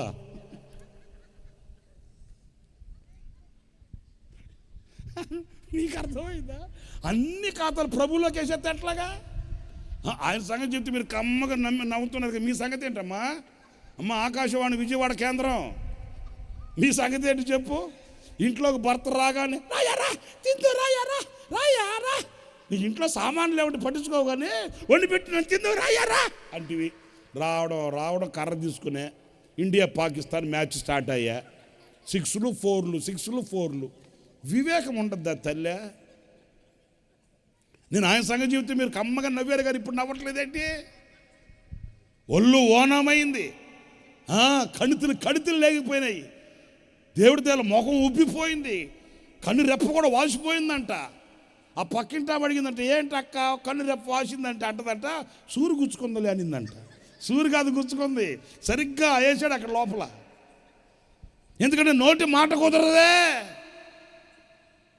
ఈ రోజున అవమానాలు పాలవ్వడానికి, అభ్యంతరాలు పాలవ్వడానికి, అపజయాలు పాలవ్వడానికి, లేకపోతే జీవితంలో నిరాశ నిస్పృహల మధ్య అల్లాడిపోవడానికి గల కారణం వివేకం లేక. ఏమి లేక? ఓ రాజకుమార పుత్రిక, నీ పాదరక్షలతో నువ్వు ఎంత అందంగా నడుస్తున్నావు. ఏంటయ్యా ఆ అందమైన నడక అంటే? వివేకము కలిగి నడవడం. వివేకము కలిగి జీవించడం. నా ప్రియమైన సహోదరులారా, దావీదు జీవితంలో ఆయన వివేకంగా ప్రవర్తించిన ఆ ప్రవర్తన శైలి ఎలా ఉంటుందో తెలుసా? చూడండి, ఒక మాట చెప్తా. ఒక రోజున మీరు సమూయేలు రాసిన సరే ఇంకొక సబ్జెక్టులోకి వెళ్ళిపోతారండి. ఒక రోజున దావీదుని వాళ్ళ నాన్న పిలిచి అన్నాడు, రే నాయనట్రా, మీ అన్నదమ్ములంతా వెళ్ళి పొలంలో ఉన్నారు కానీ, మందల దగ్గర ఉన్నారు కానీ వాళ్ళ యోగక్షేమాలు తెలుసుకొని రాపో. వాళ్ళు ఎలా ఉన్నారో ఏంటో విషయాలు తెలియలేదు.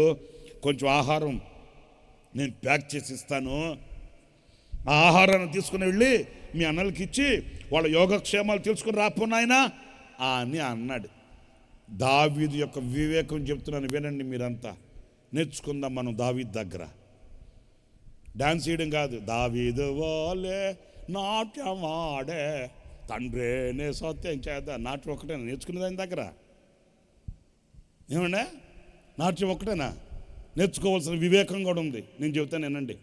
వాళ్ళ తండ్రి దావీదుని పిలిచి, నువ్వు వెళ్ళి అన్నదమ్ముల క్షేమాన్ని తెలుసుకొని రమ్మని చెప్పాడు. అక్కడ మీరు గుర్తించవలసింది, దావీదు నేను చిన్నోడిని, వాళ్ళు పెద్దోళ్ళు, వాళ్ళు ఎక్కడున్నారో ఎక్కడ మందలు కాసుకుంటున్నారు, నేను ఇల్లు ఎతకడం ఏంటి, నేను ఇల్లు వాళ్ళకి ప్యాక్ చేసిన ఈ భోజనాలను ఇచ్చేసి రావడం ఏంటి, నా వల్ల కాదో, నాకు భయమో, నేను ఎడనా, నా పనులు నాకున్నాయి, ఇట్లాంటి దరిద్రపు మాటలు ఏం చెప్పకపోగా చదవండి మీరు ఏం జరిగిందో అక్కడ. సమూయేలు రాసిన మొదటి గ్రంథం 17వ అధ్యాయం 20వ వాక్యం చూడండి. మంచి మాటలు ఉన్నాయి ఇక్కడ. దావీదు ఉదయమున లేచి,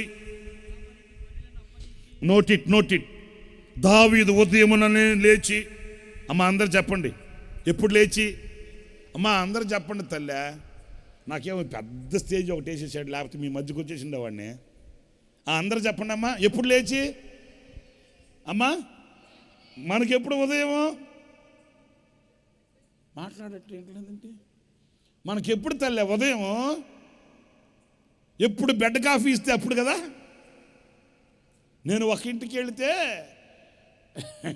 ఎప్పుడు 11 గంటలకు వెళ్ళా, చిన్న ప్రార్థన చేసే సొద్దామని వెళితే 11 గంటలకు పాశుమోహం వేసుకొని, ఆ నైట్ డ్రెస్ ఒకటి ఉంటుంది కదా, ఆ నైట్ డ్రెస్ వేసుకొని 11 గంటలకు పాశుమోహం వేసుకొని వచ్చి తలుపు తీసింది.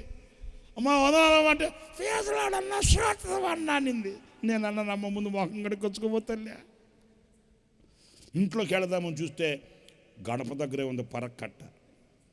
ఎన్ని గంటలకి మాట్లాడరు మీరు, నాకు భలే గెట్టోళ్ళు నాకు తెలుసుగా. 11 గంటలకు పరక్కట్ట వాకిటి దగ్గరే ఉంది. సరే 11 గంటలకు తలుపు తీసింది. ఆమె ఆ ముఖం చూస్తే పాశు ముఖం వేసుకుని ఉంది. ఇంట్లోకి వెళితే ఆమెకి 2 పిల్లలు ఉన్నారు. ఆ 2 పిల్లలండి ఆగభాగం అంకమ్మ జాతర. ఆ పిల్లలు ఎగిరెగిరి దూకుతున్నారు. ఇంట్లో చూస్తే ఎక్కడ వస్తువులు ఆడున్నాయి, మాసిన బట్టలు అక్కడే ఉన్నాయి, కప్పుకున్న దుప్పట్లు అక్కడే ఉన్నాయి. మాట్లాడతాను నేను ఇట్లాగా, అమ్మా మాట్లాడకపోతే ఇంక దీనికి లైట్లు కట్టి మైకులు పెట్టింది మాట్లాడడానికే. ఇంకా లోపలికి వెళితే నాయన గొడవ, పిల్లకాయలు 2 పిల్లలు గొడవ. నేను అన్న, ఏంటమ్మా వీళ్ళు స్కూల్కి వెళ్ళలేదా అన్న. కంగు తినే మాట ఒక మాట చెప్తాను వినండి. ఏంటమ్మా స్కూల్కి వెళ్ళలేదు ఈ పిల్లలు, ఏంటి గొడవ అట్లా అంటే అంటది, 3 రోజుల నుంచి పని మనిషి రావట్లేదన్నా, అందుకే పిల్లలు 3 రోజుల నుంచి స్కూల్కి కూడా పంపించలేదు. పాసి మొహం దానా, పని మనిషి 3 రోజుల నుంచి రావట్లేదంట, అందుకని 3 రోజుల నుంచి పిల్లల్ని స్కూల్కి పంపించట్లేదంట. విన్నారండి? అంటే నీ ఇంటిని కట్టేది పని మనిషా నువ్వా? నీ ఇంటిని కట్టుకోవాల్సింది నీ పని మనిషా, లేకపోతే నీ జ్ఞానంతో నువ్వు కట్టుకోవాలనా? నీ బిడ్డలకి నీవు సత్ప్రవర్తన నేర్పవలసింది నీ పని మనిషా నువ్వా? చూసారండి? 3 రోజుల నుంచి పని మనిషి రావట్లేదంట, అందుకని ఎక్కడ సామాగ్రి అక్కడే ఉందంట, మాసిన బట్టలు అక్కడే, డేక్షలు అక్కడే, పరక్కట వాకిటి దగ్గరే. అసలు ఆ ముఖం కూడా పని మనిషి కడుగుతుందేమో నాకు అర్థం కావట్లే.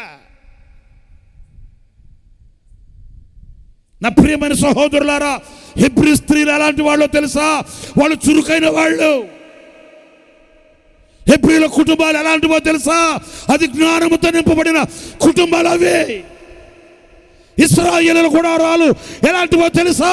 వెలుగుతో నింపబడిన గుడారాలు. అందులో దేవుని యొక్క కాంతి ఉంది, చీకటి ఉండదు. మీకు మాట చెప్పనా? చీకటి ఎక్కడ ఉంటుందో అక్కడ అపవిత్రత ఉంటుంది. నేను చెప్పింది కొంచెం ఆలోచించుకుని రాత్రికి వెళ్ళి. చీకటి ఎక్కడ ఉండునో అక్కడ అపవిత్రత ఉంటుంది. సినిమాకి వెళ్తారా? లైట్లు ఆన్ చేసి వాళ్ళు సినిమా వేసారనుకో ఏమంటారు? ఒరేయ్ ఆప్రా! ఏంటి ఆపేది? లైట్లు ఆపితే కానీ వీడికి సినిమా కనబడదు. చీకటి సంబంధికి వీడు చీకటోడు ఉన్నాడే, ఈ చీకటోడికి లైట్లు ఆపితే కానీ వాడికి బొమ్మ కనబడదు. చీకటి ఎక్కడ ఉండను అపవిత్రత అక్కడ ఉంటుంది. అపవిత్రత ఎక్కడ ఉండునో అక్కడ జీవితాలు ఆశీర్వదించబడవు.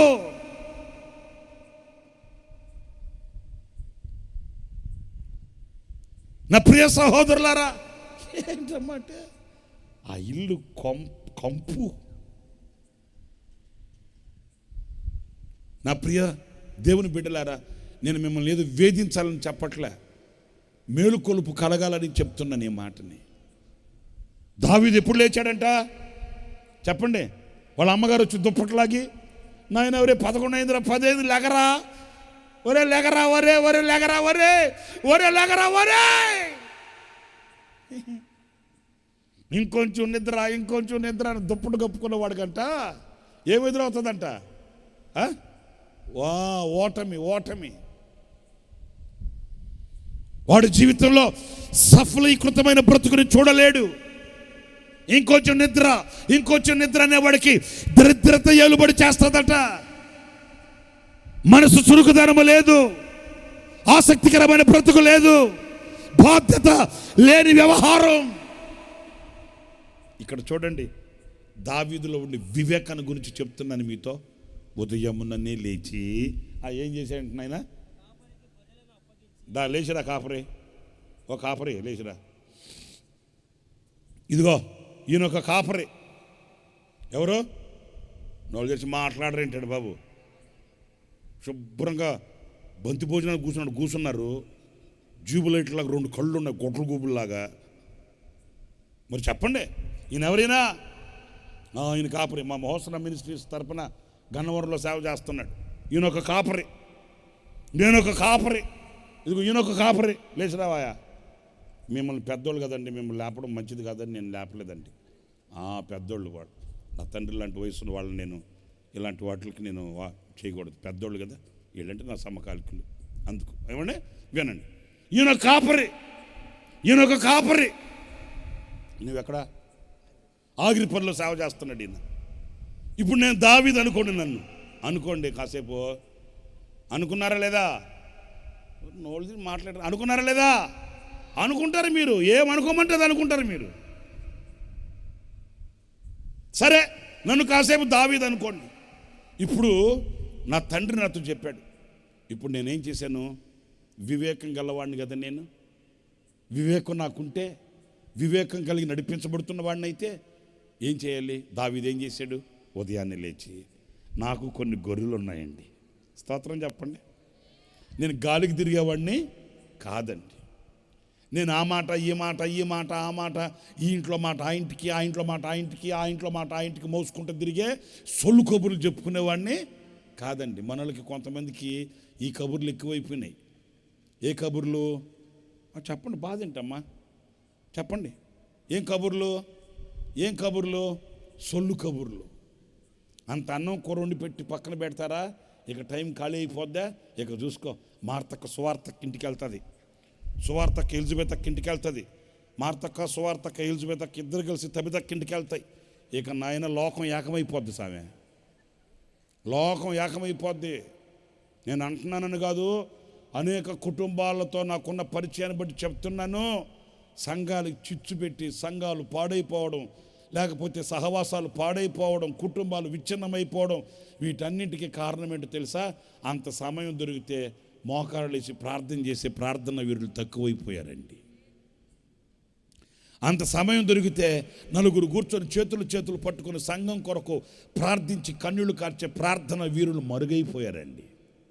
అంత సమయం దొరికితే వాక్యాన్ని ధ్యానించుకుంటూ, వాక్యాన్ని తలపోసుకుంటూ, వాక్య సారాన్ని పొందుకొని దివారాత్రులు యెహోవా ధర్మశాస్త్రాన్ని గురించి ఆనందించి సంతోషించి ఆ నీటి కాలవలో నాటబడిన చెట్టు వలె బ్రతుకు కలిగిన వాళ్ళు ఈ రోజున అరుదైపోయి సొల్లు కబుర్లు. నీకు తెలుసా, అసలు నీకు తెలుసా, ఇక ఈ తెలుసు ఆ పులుసు రెండు కలుసుకుంటాయి. ఇంక నిప్పెందుకండి?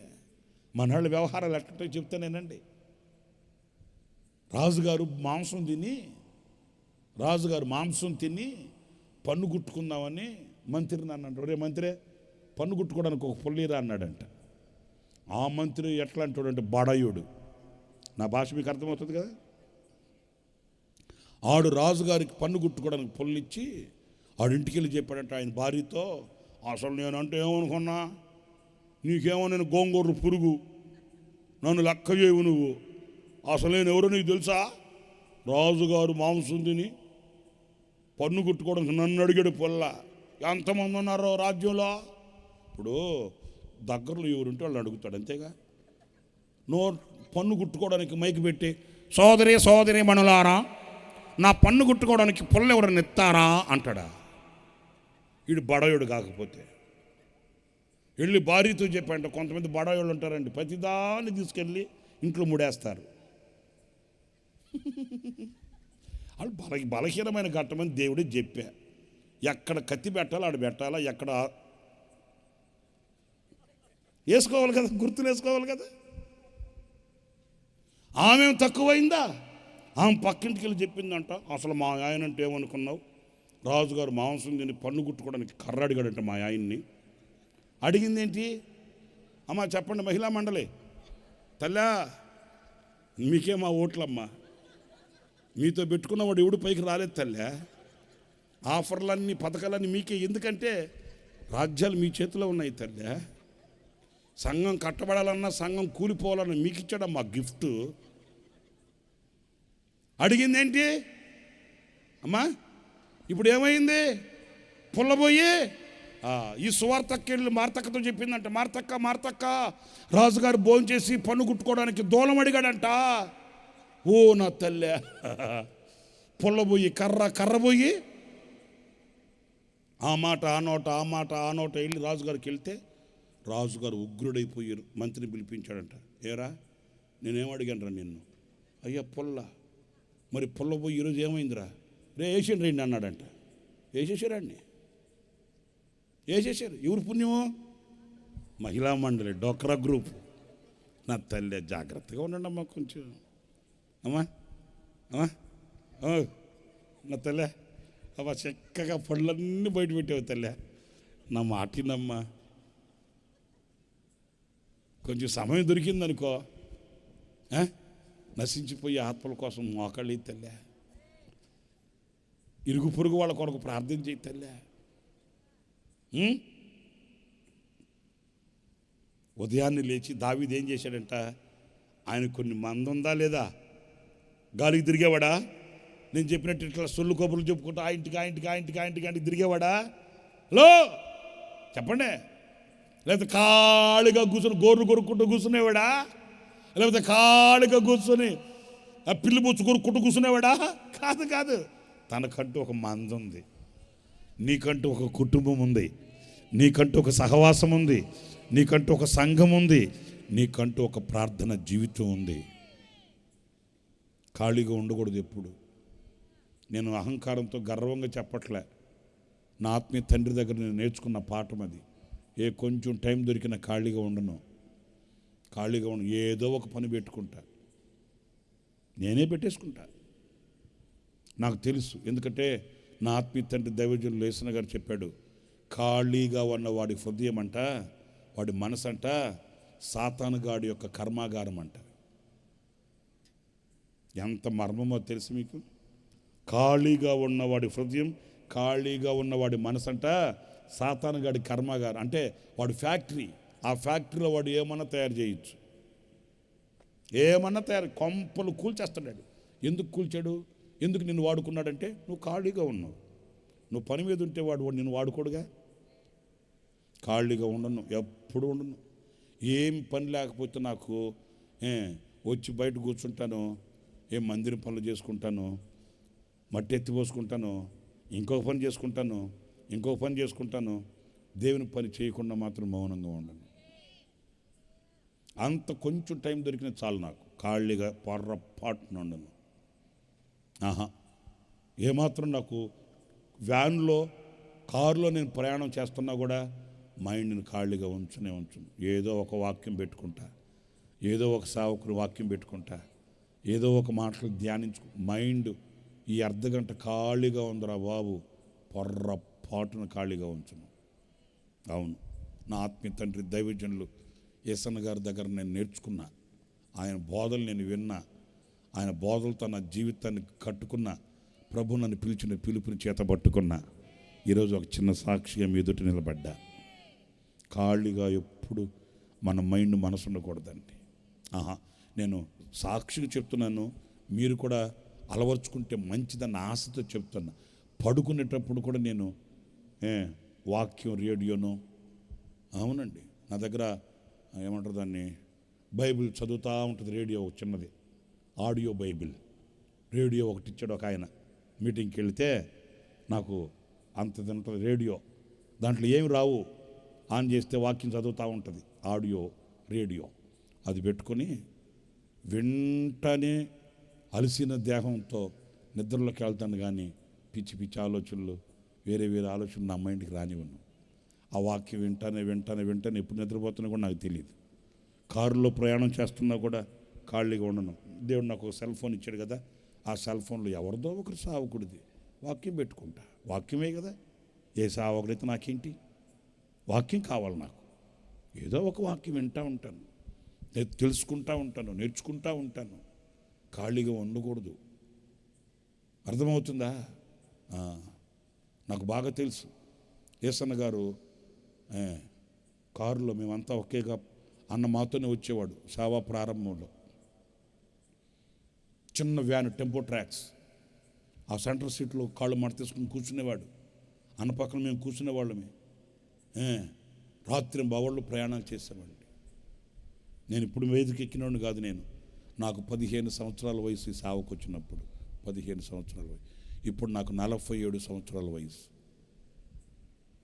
నేను నిన్న మొన్న మైకి పట్టుకుని వేదిక మీదకి ఎక్కి అని ప్రసంగాలు చేయట్లే. నేను సేవకి, దేవుని సేవకని నేను నిర్ణయించుకున్న 15 సంవత్సరాల వయసు. అప్పుడు నాకు చిన్న పిల్లాడిని, సన్నగా బక్కోడ్లాగా అన్నతో తిరుగుతా, మీటింగ్లకు వెళ్తా, ఇదిగో తబలా సెట్ ఒకటి తీసుకొని యేసన్న గారితో అన్ని ప్రాంతాలకు వెళ్ళా. ఆయన ఎక్కడికి వెళితే అక్కడ తిరిగా. ఆయన తుది శ్వాస విడిచేంత వరకు ఆయన పాద పరిచర్య చేసుకుంటూ ఆయన పాదాల దగ్గర నేర్చుకుంటూ వచ్చా. ఇప్పటికీ నేర్చుకుంటూనే ఉన్నాయి పరిచర్యని. ఆయన జర్నీ చేసేటప్పుడు కూడా ఎప్పుడు ఖాళీగా ఉండేవాడు కాదు. కారులో ప్రయాణం చేస్తున్నా చిన్న టార్చ్ లైట్ ఒకటి వేసుకొని డేట్లన్నీ ఫిక్స్ చేసుకుంటుండేవాడు. ఎక్కడెక్కడ ఖాళీ ఉంది డేటు, ఎక్కడెక్కడ కోటాలు పెట్టాలి. ఆయనకి ఏముందండి, శుభ్రంగా ఇంత పెద్ద సంస్థ ఉంది. హాయిగా కాళ్ళు జాపు పడుకొని 10 మంది పనులను పెట్టుకొని, నువ్వు అజ్జేయండిరా, నువ్వు ఇజ్జేయండిరా, అజ్జేయండిరా అంటే చేయరా? నా వాక్యం చెప్పేవాడు, పాట పాడేవాడు, 1000 మందికి ప్రార్థనలు చేసేవాడు. అంత పెడితే తిని వ్యాన్ ఎక్కుతాడా? నిద్రపోవచ్చుగా, నిద్రపోడు. చిన్న టార్చ్ లైట్ ఒకటి ఉండేది అన్న దగ్గర, ఇంతదే బుట్టది. ఆ బ్యాగులోంచి తీసి డైరీ తీసి ఆ చిన్న టార్చ్ లైట్ వేసుకొని డేట్లు చూసుకుంటా ఉండేవాడు. ఎక్కడన్నా డేట్ ఖాళీ దొరికితే ఇక్కడ డేట్ ఖాళీ ఉంది, ఈరోజు ఈ ప్రయాణం ఇట్లా వెళ్తున్నాను. ఈ ప్రయాణంలో రోజంతా ప్రయాణం చేసేదానికంటే ఒకరోజు ఇక్కడ మీటింగ్ పెట్టి మరుసటి రోజు అక్కడికి వెళ్ళచ్చు కదా, వెంటనే దాన్ని నోట్ చేసుకునేవాడు. నైట్ అండ్ డే వర్క్ చేసిన అలు పెరగని విశ్వాస వీరుడండి. అలు పెరుగని విశ్వాస వీరుడు. వివేకం కలిగిన వాడు మౌనంగా ఉండడు, ఖాళీగా ఉండడు. దావీదు ఉదయముననే లేచి తనకు కొన్ని గొర్రెలు ఉన్నాయి. ఏం చేశాడో తెలుసా? ఆ గొర్రెలనంట వేరొక కాపరున్నాడు వచ్చి ఆ గొర్రెల్ని ఈ కాపరికి అప్పగించాడంట. మనం చేసే పని ఏంటో తెలుసా? గాలి కుదులు పెట్టేసి వెళ్ళిపోతాం. ఆ తర్వాత మందలోకి శత్రువు వచ్చి మందని తినేసిన తర్వాత తండ్రి వచ్చి అడుగుతాడు, ఒరే ఏమిరా, ఒరే 2 గొర్రెలు తినేసినాయంటే, మరి నువ్వే కాదంటాయా చెప్పావా? మన పోకడు ఎట్లా ఉంటుంది? నేను గుట్టుగా గొర్రెలు వేపుకుంటున్నాను, నువ్వేమన్నా వాళ్ళకు భోజనాలు తీసుకెళ్ళమన్నావు, మరి చెప్పావు కాబట్టి వెళ్ళాను, మరి నన్ను ఏం చేయమంటావు? తలగోక్కొని సావాలకి తండ్రి. మరి చెప్పాను అనుకోరా, మరి ఈ మందని ఏం చేసేవరా? మరి నాకు తెలియదా, నువ్వు చూసుకోవాలా అన్నారు కదా. కానీ దావీదు ఎంత వివేకం కలిగిన వాడు అంటే, తమకొక మంద ఉంది, తమకొక కుటుంబం ఉంది. హలో, వింటున్నారా లేదా? తమకొక కుటుంబం ఉంది. నేను ఈ పని మీద వెళ్తున్నాను, నేను ఈ పని చేస్తున్నాను, నేను ఈ భక్తి చేస్తున్నాను, నేను ఈ ప్రార్థన చేస్తున్నాను, నేను ఈ ఆరాధన చేస్తున్నాను, నా కుటుంబం సంగతి ఏంటి? చేతులు జోడించి సవ్యనయంగా అడుగుతున్నాను, నువ్వు ప్రార్థనలో ఉన్నావు, నీ కుటుంబం ఎక్కడుంది? మీరు ఆలోచించండి. నువ్వు ప్రార్థనలో ఉన్నావు, నీ పిల్లలు ఎక్కడున్నారు? నువ్వు ప్రార్థనలో ఉన్నావు, నీ భర్త ఎక్కడున్నాడు? నువ్వు ప్రార్థనలో ఉన్నావు, నీ భార్య ఎక్కడుంది? నీ కుటుంబం ఎక్కడుంది? లేదు, నీకు ఆ బాధ్యత లేదు. లేదండి. అయ్యో, నా బిడ్డలు చెట్టుకొకరు పుట్టుకొకరు అయిపోతున్నారే, వాళ్ళని కూర్చోబెట్టి నయాన భయాన కన్నీళ్లు కార్చి, నైనా ఇది మనకు తగదు, ఇది మనం ఇలా చేయకూడదు, ఇలా వెళ్ళకూడదు, ఇది మనకు క్షేమం కాదు, మన కుటుంబానికి దీవెన కాదు, నీ భావ్య భవిష్యత్తుకి ఇది మంచిది కాదు. బాధ్యత లేదు కొంతమందికి. ఆదివారం అయిందా, తలంటూ స్నానం చేసి పెద్ద బైబిల్ పట్టుకుని ఆటో ఎక్కి బుర్రును వచ్చి చర్చి కూర్చొని ఇక అంతే అయిపోయిన తర్వాత మళ్ళీ బుర్రు నిలిపోవడం. ఆ కుటుంబం ఏంటి, ఆ పిల్లల సంగతి ఏంటి, నా ఇంటి సంగతి ఏంటి? లేదండి. ఏంటి వివేకం అంటే? తగ్గాల్సిన దగ్గర తగ్గాల, ఎక్కాల్సిన దగ్గర ఎక్కాల, అదే వివేకం? అది మాత్రమే కాదు. దావీదు తమ గొర్రెలు ఉన్నాయి, అయ్యో నేను బాధ్యత కలిగిన పని మీద వెళ్తున్నాను, ఈ గొర్రెల పరిస్థితి ఏంటి? ఏమండోయ్, వింటున్నారా? నా పిల్లల పరిస్థితి ఏంటి? నేను ఈ కుటుంబానికి యజమానుణ్ణి, ఈ కుటుంబానికి యజమానురాలని, నా కుటుంబంలో నేను ఏం చేయాలి, నా కర్తవ్యం ఏంటి, నా బాధ్యత ఏంటి? ఏనాడైనా మీరు ఆలోచించారా? ఓ రాజకుమార పుత్రిక, నీ పాదరక్షలతో నువ్వు ఎంత అందంగా నడుస్తున్నావు. ఏంటయ్యా అందమైన నడక? వివేకము కలిగి నడిచిన నడక. హల్లెలూయా. ఆ మందని వేరొక కాపరికి అప్పగించి, నేను నా తండ్రి చెప్పిన పని మీద వెళ్తున్నాను, నేను మరలా ఒక 2 రోజుల్లో వచ్చేస్తాను, నా గొర్రెలు కొంచెం జాగ్రత్తగా చూడవా, నా గొర్రెలు కొంచెం జాగ్రత్తగా కన్నేసి పెట్టవా, శత్రువు తిరుగుతున్నాడు, ఎవరిని మృంగుతున్నానని గర్జించు సింహం వల్లే సాతానుగాడు ఏం చేస్తున్నాడు? నైట్ అండ్ డే వర్క్ చేస్తున్నాడు. నా మందని కాచవా? ఏనాడైనా నీ మందని, నీ కుటుంబాన్ని, నీ సంఘాన్ని, లేకపోతే నీకు ఇచ్చిన కర్తవ్యాన్ని, ప్రభువా నువ్వు కాచు, కాపాడునైనా, నువ్వు భద్రపరచయ్యా, ఎప్పుడన్నా ఆ కాపరికి నువ్వు అప్పగించుకున్నావా? ఆ కాపరికి ఎప్పుడన్నా నీ పిల్లల్ని అప్పగించావా? నా కొడుకు ఎంటెక్ చదవాలి, బీటెక్ చదవాలి, హైటెక్ చదవాలి, తైతక్కలాడాలి, ఇదే కానీ నీ పిల్లల్ని ప్రభు పాదాల దగ్గర అప్పగించి, నైనా నువ్వు కాపాడకపోతే నేను కాపాడబడలేను. లేదు, ఆ వివేకం లేదు. అందుకే సాతాను నోట్లో పడిపోతున్నారు కుటుంబాలు, సాతాను చేతులు చిక్కిపోతున్నారు.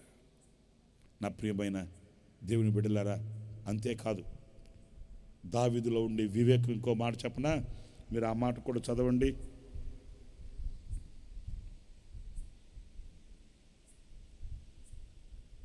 సమూయేలు రాసిన మొదటి గ్రంథం 18వ అధ్యాయం 30వ వాక్యం చూడండి.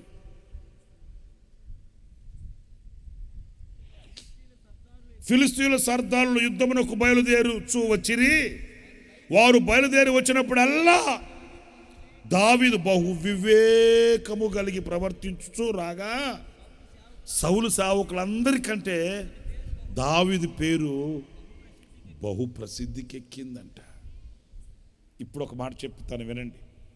ఇప్పుడు ఈ ఫిలిస్తీన్ల సర్దారులు యుద్ధమునకు వస్తుండే వాళ్ళంట. వాళ్ళకి అదే పని, అప్పటికి అదే పని, ఇప్పటికీ అదే పని. ఈ ఫిలిస్తీన్ల పని ఏంటంటే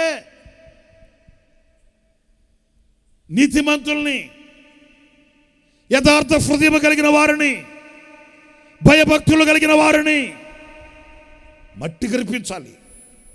వాళ్ళని భూమి మీద నుంచి తుడిచివేయాలి, వాళ్ళ పేర్లు కొట్టివేయాలి, అసలు వాళ్ళ దేశాన్ని నామరూపాలు లేకుండా చేయాలి.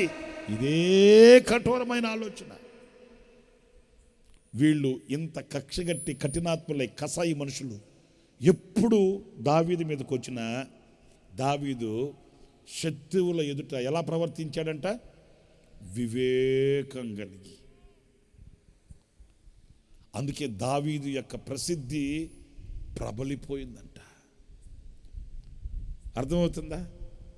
శత్రువు ఎదుట మనం వివేకం. హల్లెలూయా చెప్పండి, హల్లెలూయా చెప్పండి గట్టిగా, హల్లెలూయా హల్లెలూయా.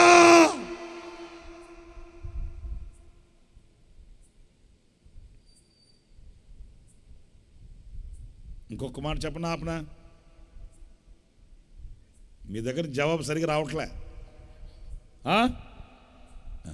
ఒకటేమో యథార్థంగా నడిచే నడక, రెండేమో వివేకం కలిగి నడిచే చెప్పండి నడక. ఇంకొక చిన్న మాట చదవండి, ముగించేస్తాను.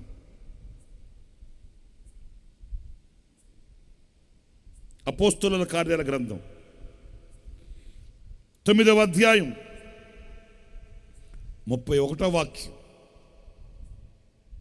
అపోస్తలుల కార్యాల గ్రంథం 9వ అధ్యాయం 31వ వాక్యం. కావున యూదయ, గలిలయ, సమరయ దేశములందంతటా సంఘము క్షేమాభివృద్ధి నొందుచు సమాధానము కలిగి ఉండెను. ఇక్కడి నుంచి వినండి, సమాధానము కలిగి ఉండెను. అయితే ఏం జరిగిందంట? మరియు ప్రభువునందు, నోటిట్, ప్రభువునందు ఏంటంటే అందరూ చెప్పండి అమ్మా, ప్రభువునందు భయము, పరిశుద్ధాత్మ ఆదరణ కలిగి నడుచుకొనుచు. ఎలా నడుచుకుంటుందంట సంఘం? మంచి విలువైన మాటలండి. ప్రభువునందు, అందరు చెప్పండి ప్రభువునందు. నాకు పెద్ద సమస్య ఏంటంటే నేను చాలా రోజులు ఆలోచించా, అన్నిటికీ భయపడతాడు మనిషి, ఒక దేవునికి తప్ప. ఏంటన్నా అట్లా అంటారా? చెప్తానేనండి. వీపు మీద ఒక గొల్ల వచ్చిందనుకో, నీకు చూసుకో, చేయాల్సిన టెస్టుల మీద టెస్టులు. రాత్రి పడుకున్న నిద్ర పట్టదో, తిన్న వంట పట్టదో, కల్లో కూడా ఏంటో తెలుసా, ఆపరేషన్ చేసినట్టు, హాస్పిటల్లో నుంచి ఆటోలో ఎక్కించినట్టు, అర్ధరాత్రి తుళ్ళు పడి లేస్తాడు. ఏమయ్యో అయ్యో అయ్యో ఏంటి అంటుంది భార్య. ఏం లేదులే, పడుకో. అరే 6 అడుగుల మనిషి వీపు మీద అంత గొల్ల చూడగానే గొల్లైపోయాడు. భయం ఏంటది? రోగానికి భయపడతాడు. అధికారుల దగ్గరికి వెళ్ళి దశకాలు పెడతాడు. చేతులు మడతేసుకొని చేతులు కట్టుకుని నిలబడతాడు. వాళ్ళ పాదాల దగ్గర పాదాభివందనం చేస్తాడు. అధికారులకు భయపడతాడు, రోగాలకి భయపడతాడు, పరిస్థితులకి భయపడతాడు. ఇంకా నేను విశదీకరంగా చెప్పాలంటే వాడున్నాడే కర్రుడు, వాడున్నాడు కర్రి ముఖముడు. ఎవరాడు? మీ తాత కాదు, సైతాన్ గడు ఉన్నాడు కదా, వాడంటే మనవాళ్ళకి ఎంత భయమో. ఎవరినన్నా తిడతారు కానీ సైతాన్ గాడిని తిట్టరు. ఎందుకంటే రాత్రికి వచ్చి తొక్కుతాడయ్యా వాడితో ఎందుకు గొడవ చెప్పు. మనవాళ్ళు కూడా మీరు భయపడేవాళ్ళు ఎవరు నుండి చేయొద్దండి అన్నాను అనుకో, ఎవరు ఎత్తారో నాకు తెలుసు, నాకు భయం ఏం లేదో, సైతాన్ గాడిని కాలు కింద తొక్కతా అంటారా? మీరు ఇక్కడి నుంచి ఇంటికి వెళ్ళేసరికి 4 నిమ్మకాయలు, 2 మిర్చి, అంత దరిద్ర పెట్టుకలు, అన్ని పసుపు నీళ్ళు మీ వాకిట్లో పెట్టుండన్నా ఎవడన్నా. ఇంకా అప్పుడు చూసుకోవాలా. వెళ్ళిన ఆటోమూలు వెనక్కి వస్తుంది చర్చి దగ్గరికి. అయ్యా పాస్టరే నువ్వు రాయ్యా. ఏంటమ్మా? అయ్యా మా వాకిటి దగ్గర నిమ్మకాయలు ఉన్నాయి అయ్యా, పచ్చడి చేసుకోమ్మా. పచ్చడి చేసుకునే నిమ్మకాయలు కాదయ్యా. ఏం చేయమ్మా, కాలు తట్టు నెట్టయ్యమ్మా. నేను నెట్టలేనయ్యా, నువ్వు వచ్చినట్టు ఎత్తు రాయ్యా. ఎందుకంటే సస్తే అయిన తత్తలో మనకి ఎందుకు వచ్చిన గొడవ అని. ఈ చరిత్ర ఎందుకు చెప్తున్నానంటే, రోగానికి భయపడితివి, అధికారులకి భయపడితివి, చెప్పండి, సైతాన్గాడికి భయపడితివి. అసలు ఇంకా సింపుల్ వేడి ఒకటి చెప్పనా వద్దా? మీరు గట్టిగా చెబితేగా. ఎవరన్నా చచ్చిన తర్వాత పెట్లో పెట్టి మట్లో పెట్టడానికి మోసుకుని వెళ్తా ఉన్నారనుకో, ఎవడన్నా ఎదురు వెళ్తారా? తెలియకుండా మనం వెళ్తున్నా కూడా ఆ పెట్రా, ఓ అమ్మా నన్న దేవుడా ఏసయ్యానికి స్తోత్రం. ఎవడికి భయపడింది? సచ్చిన శవానికి, లేచి నడవలేని, లేచి నిలవలేని నిర్జీవమైన శరీరానికి ఎంత భయం అంటే మనకి. ఏం కాదులే, ఎలవయ్యా బాబు, నేను వెళ్ళయ్యా బాబు, నాకు భయమయ్యా, ఆ పెట్టు పోని. ఏమో ఆ పెట్టులో పడుకున్న వాడు లేచి, ఏరా వెంకటస్వామి ఎట్టున్నావురా, బాగున్నావా అంటాడేమోనని, ఆడికి తెచ్చిన పెట్టులో మళ్ళీ నన్ను కూడా పెడతారేమోనని. ఏమి ఉండదు. నేను ఎందుకు చెప్తున్నానంటే, అరే ఏమి చేయలేని సచ్చిన శవానికి భయపడుతుంటివి, సైతాన్గాడికి భయపడుతుంటివి, అధికారులకు భయపడుతుంటివి, చిన్న గొళ్ళకు భయపడుతుంటివి. బాధాకరమైన విషయం ఏంటంటే, దేవునికే భయపడట్లేదండి. అసలు దేవునికి భయపడిన వాడు వీటేటికి భయపడ్డావు. హల్లెలూయా, హల్లెలూయా. దేవునికి భయపడిన వాడు లోకానికి, దేవునికి భయపడిన వాడు సాతానికి, దేవునికి భయపడిన వాడు మరణానికి, దేవునికి భయపడిన వాడు సచ్చిన శవానికి భయపడాడు. గర్జించు సింహం వలె ధైర్యంగా ఉంటాడు. ఆమేన్. ఇదిగో వివేకం కలిగిన సంఘం ఎలా నడిపించబడుతుందంటే, సంఘము దేవుని భయము కలిగి, ఆఖరి మాట నేను చెప్పేది ఏంటంటే, పరిశుద్ధాత్మ ఆదరణ. ఇక్కడ నేను ఒక మాట చెప్తాను ముగింపుగా, ఒకటే మాట. అదేంటంటే, వివేకం కలిగిన వాడు సంఘంలో మనుషుల ఆదరణ కోరుకోడు. ఆదరణ లేని ఈ లోకములో ఆనుకొంటినే ఎదుటే నిలిచే నీపైనే. ఆదరణ లేని ఈ లోకములో ఆనుకొంటినే ఎదుటే నిలిచే నీపైనే. అనురాగ సీమలో అనుబంధము పెంచిన నీతో అరణ్యవాసమే నాకు మేలాయెను.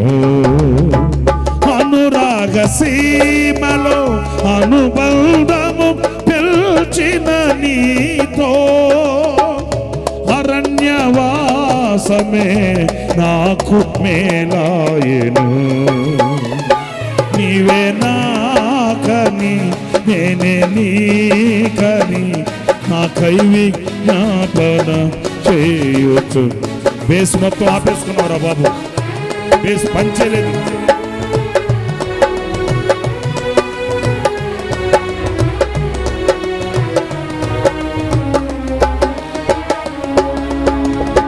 ఆదరణ లేని ఈ లోకములో ఆనుకొంటినే ఎదుటే నిలిచే నీపైనే.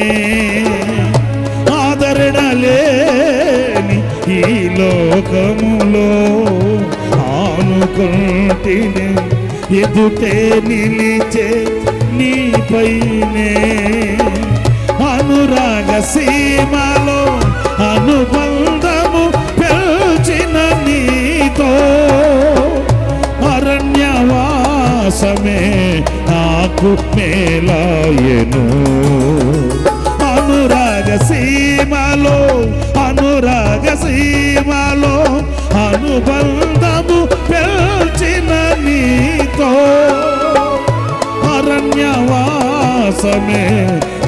నాకు మేలాయను. గట్టిగా చప్పలు కొడదాం. నీవే నాకని నేనే నీకని నాకై విజ్ఞాపన చేయుచున్నవని.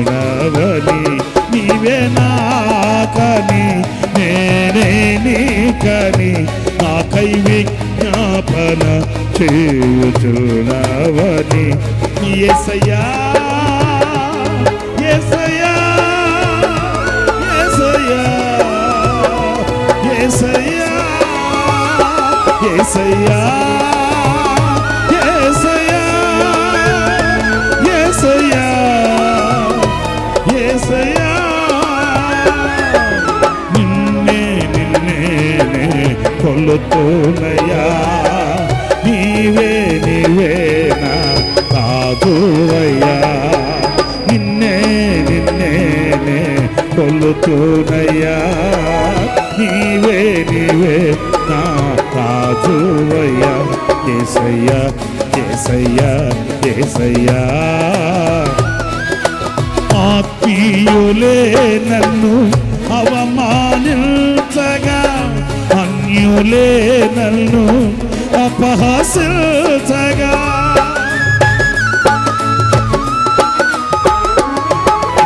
ఆత్మీయులే నన్ను అపహసించగా అన్యులే నన్ను అవమానించగా అండ నీవైతివయ్యా నా కొండ నీవే యేసయ్యా. అండ నీవైతివయ్యా నా కొండ నీవే యేసయ్యా. యేసయ్యా యేసయ్యా యేసయ్యా యేసయ్యా. నిన్నే నిన్నే కొలుతున్నయ్యా. నీవే నీవే నా రాజు. కొట్టు గట్టిగా. నిన్నే నిన్నే కొలుతున్నయ్యా. నీవే నీవే నా రాజువయ్యా. యేసయ్యా యేసయ్యా యేసయ్యా యేసయ్యా యేసయ్యా యేసయ్యా యేసయ్యా యేసయ్యా యేసయ్యా యేసయ్యా యేసయ్యా యేసయ్యా యేసయ్యా యేసయ్యా యేసయ్యా. నిన్నే నిన్నే నే కొలుతున్నయ్యా.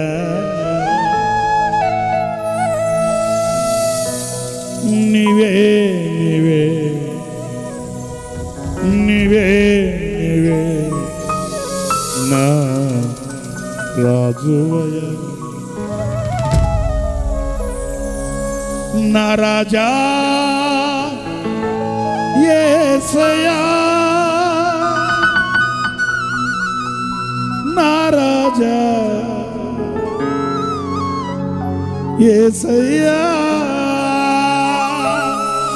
హలో యేసు మహారాజుకే. హలో యేసు మహారాజుకే. హలో యేసు మహారాజుకే. హల్లెలూయా హల్లెలూయా. ప్రియమైన సహోదరులారా, లోకంలో ఎక్కడ మనకు మనుషుల దగ్గర ఆదరణ దొరకదండి. ఇలాగే మీటింగ్కి వెళ్ళి 4 గంటలకు వచ్చా. వేకోవున 4 గంటలకు వచ్చా. అలసిపోయి పడుకున్నా. ఉదయాన్నే లేగలేక 9:30కి లేచి సిద్ధపడి 9:30కి నేను తలుపు తీశా. నా గది ముందే ఒక ముసలాయన కూర్చొని ఉన్నాడు. పండు ముసలాయన. టైం ఎంత? 9:30. తలుపు తీగానే ముసలాయన కూర్చొని ఉంటే వెళ్ళి నేను, పెద్దయ్యా ఏంటి ప్రార్థన చేయమంటావా అన్న. తలెత్తి నన్ను చూశాడు. కళ్ళమ్మటి నీళ్ళు వదిలాడు. ఓయ్ బాబు ఇదేంటిది? పెద్దయ్యా ప్రార్థన చేయమంటావా అన్నాను. నాయనా ఇట్లాగేనండి, ఇంచుమించు ఒక 80 ఏళ్ళు ఉంటాయి ఆయనకి. బాగా మంచి బొద్దుగా ఉన్నాడు, దొండపొండులాగా ఉన్నాడు ముసలాయన. ఆయన కళ్ళెమ్మటి నిలబెట్టి అన్నాడు, నాయనా నాకు ముందు కొంచెం తినడానికి అంతేమైనా పెట్టిస్తావా? తినడానికి ఏమన్నా అంత పెట్టిస్తే తిని అప్పుడు మాట్లాడతానయ్యా. శివరంగా వచ్చేస్తుందయ్యా, శివరంగా వచ్చేస్తుందయ్యా, అంత ఏదైనా పెట్టించు నాయనా. గుండె జల్లు మనింది నాకు. అయ్యో మోనిటర్ ఆఫీస్నే పర్లే, బయట బాక్స్లో చూసుకో. గుండె జల్లు మనింది. ఏంటి పెద్దయ్యా అంటే, నాయనా శివరంగా వచ్చేస్తుందయ్యా అన్నాడు. వెంటనే మా పిల్లల్ని పిలిచి నేను, ఒరేయ్ అక్కోళ్ళ దగ్గరికి వెళ్ళి ఏమనుంటే తీసుకొచ్చి పెట్టంటారా ముందు పెద్ద ఆయనకి అన్నాను. అక్కడికి వెళ్ళి పాపం రాత్రి మిగిలిన అన్నం ఉంది, పులిహార చేసామని చెప్తే వాళ్ళు అంత పెట్టించారు. పళ్ళెంలో అంత పచ్చడేసి ఇచ్చారు, అంత పప్పుచారు ఇచ్చారు. తీసుకుని వచ్చి ఆ పెద్ద ఆయనకి ఇస్తేనండి, మీరు నమ్మండి, నా కళ్ళతో నేను చూశాను, ఇప్పటికి మర్చిపోలేను. ఆ పెద్ద ఆయనకి ఇస్తే ఆ పెద్ద ఆయన అంత పళ్ళులు పెట్టిన అన్నాన్ని 3 ముద్దలు కలిపి అలాగా 3 ముద్దలతో తినేసి చెంబు నీళ్లు తాగేశాడండి. 5 నిమిషాలు అలాగ తల ఉంచుకొని అలా దిమ్మ తిరిగిపోయింది ఆయనకి. 5 నిమిషాలు అలాగే మౌనం అయిపోయాడు. నేను ఇలా అక్కడ కూర్చొని చూస్తూ ఉన్నా ఆయన్ని. ఏంటిది? 5 నిమిషాల తర్వాత తలెత్తి, అయ్యా ఏమనుకోవద్దయ్యా, నిన్నంతా అన్నం లేదు నాకు, ఎవరి దగ్గర వెళ్ళి అడుక్కోవడం చేతగాక, ఎవరి దగ్గరికి వెళ్ళి అడగడం సిగ్గనిపించి ఈ దారిని పోతూ చర్చి కదా, చర్చి వాళ్ళు ప్రేమ చూపిస్తారులేనని సాహసించి వచ్చి అడిగాను నిన్ను ఒక ముద్ద అన్నం పెట్టమని. ఏమనుకోవద్దయ్యా, దండం పెడుతుంటే నేనే చేతులు పట్టుకొని, పెద్దయ్యా ఎందుకు అట్లా మాట్లాడుతున్నారు, ఏమైంది, నీకు ఎవరు లేరా? మీరు నమ్మండి, బోర్ని ఏడుస్తున్నాడు. 4 కొడుకులు ఉన్నారయ్యా, నా భార్య లేదు, చనిపోయింది. నేను R&Bలో పనిచేసిన వాడిని. 4 కొడుకులు ఉన్నారు, ఎవరు పట్టించుకోరు. ఏంది పెద్దయ్య నువ్వు చెప్పేది? 4 పిల్లలుంటే పట్టించుకోకపోవడం ఏంటి? అయ్యా, ఒకడేమో పెద్దోడు రాజకీయ నాయకులతో తిరుగుతుంటాడు, ఇంకొకడేమో స్నేహితులు అమ్మడ తిరుగుతుంటాడు. ఆ 3వ వాడికేమో పోలియో జబ్బు, చెయ్యి కాలు పడిపోయింది. ఆఖరి వాడు ఒకడున్నాడు, వాడు కాళ్ళు పట్టుకొని, నాయనా ఇంకా నేను కష్టపడలేనురా, నేను కాలు కదపలేనురా, వాళ్ళ సంగతి విడిచిపెట్టి కనీసం నువ్వన్నా ఏదో చిన్న పని ఏదన్నా చేసుకుంటే కనీసం మన ఇద్దరమన్నా బతుకుతావురా అని అంటే, వాడు అంటాడంట, నువ్వు బతికే ఉన్నావుగా. చూడండి, తండ్రినండి, నువ్వు బతికే ఉన్నావుగా, నువ్వు చచ్చిన తర్వాత కష్టపడతాలే. ఆ తండ్రి ఏడుస్తున్నాడండి, గొక్క దిప్పుకోకుండా ఏడుస్తున్నాడు. నన్ను బాగా అర్థం చేసుకునే భార్య వెళ్ళిపోయిందయ్యా. నేను చేతులు తుంచేసిన పక్షిని అయిపోయానయ్యా. కడుపు నిండా అన్నం తిని ఎన్ని రోజులయ్యిందో. 4 పిల్లల్ని కన్నానయ్యా. R&Bలో పనిచేసి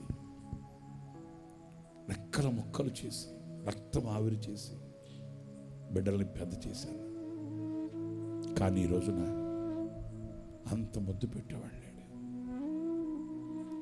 ఆఖరి వాడు ఉన్నాడు కదా, వాడు కాళ్ళు పట్టుకొని, నైనా మన ఇద్దరు కష్టపడదాంరా, ఒకరి దగ్గరికి వెళ్ళి అడుక్కుని తినే పరిస్థితి ఎందుకు వచ్చిందిరా, నువ్వు వయసు మీద ఉన్నావు, కష్టపడదామంటే వాడు అంటాడంట, నువ్వు బతికే ఉన్నావుగా. ప్రియులారా, ఈ మాట నేను మీతో ఎందుకు చెప్తున్నాను? ఏదో 4 అన్నాను. నీ కన్నవాళ్ళ దగ్గర, నువ్వు కన్నవాళ్ళ దగ్గర నీకు ఆదరణ లేకపోవచ్చు, నిన్ను కన్నవాళ్ళ దగ్గర నీకు ఆదరణ లేకపోవచ్చు, నీవు కన్నవాళ్ళ దగ్గర నీకు ఆదరణ లేకపోవచ్చు, నిన్ను కన్నా వాళ్ళ దగ్గర ఆదరణ నీకు లేకపోవచ్చు. ఒకటి మాత్రం వాస్తవం, ఆదరణ లేదని అలసిపోకు, ఆదరణ కరువైందని కుమిలిపోకు, ఆదరించే వాళ్ళు లేరని అగాయిత్యాలు చేసుకోకు. ఈ కసాయి లోకంలో, ఈ మండుటి ఎండలో, ఈ నిశీదిలో, పాడైన ఈ ఎడారిలో, భీకర ధ్వని కలిగిన ఎడారిలో ఆదరించే వాళ్ళు లేరని సొక్కి సొమ్మసిల్లిపోకు. దేవుని వాక్యం అంటుంది, వివేకం గలవాడు పరిశుద్ధాత్మ ఆదరణ కోరుకుంటాడు, మనుషుల ఆదరణ కాదు. ఎవరు నన్ను అర్థం చేసుకున్నా అర్థం చేసుకోకపోయినా, ఎవరున్నా ఎవరు లేకపోయినా, నా దేవుని సన్నిధికి వెళితే, నా దేవుని సముఖానికి వెళితే, నా దేవుని మాటలు వింటే, నా దేవుని స్వరం వింటే, నా దేవుని ముఖం చూస్తే నాకు ఆదరణ దొరుకుతుంది. నా ప్రియ సహోదరులారా, ఎవరి ఆదరణ కొరకు ప్రాకులాడుతున్నావు? ఎవరి ఆదరణ కొరకు పరుగులు తీస్తున్నావు? ఎవరి ఆదరణ కొరకు ఖర్చులు పెడుతున్నావు? ఎవరి ఆదరణ కొరకు అహర్నిశలు శ్రమ పడుతున్నావు? ఎవరి ఆదరణ కొరకై రెక్కలు ముక్కలు చేసి రక్తాన్ని ఆవిరి చేస్తున్నావు?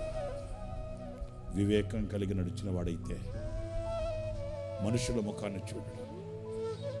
అదిగో ఆదరించే దేవుని సన్నిధి ఉంది, నిన్ను ఉద్ధరించే దేవుని సన్నిధి ఉంది.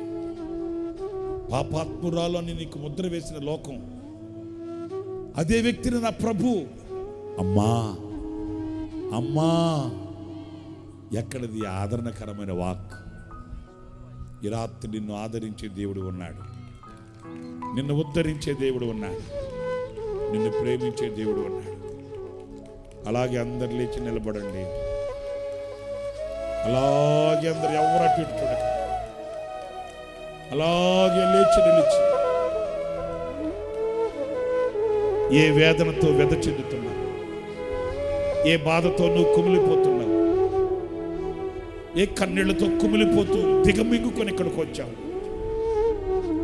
తలలు వచ్చి కళ్ళు మూయండి. ఈ రాత్రి అలాగే నీ కన్నీళ్లు ప్రభు పాదాల మీద పడనివ్వు.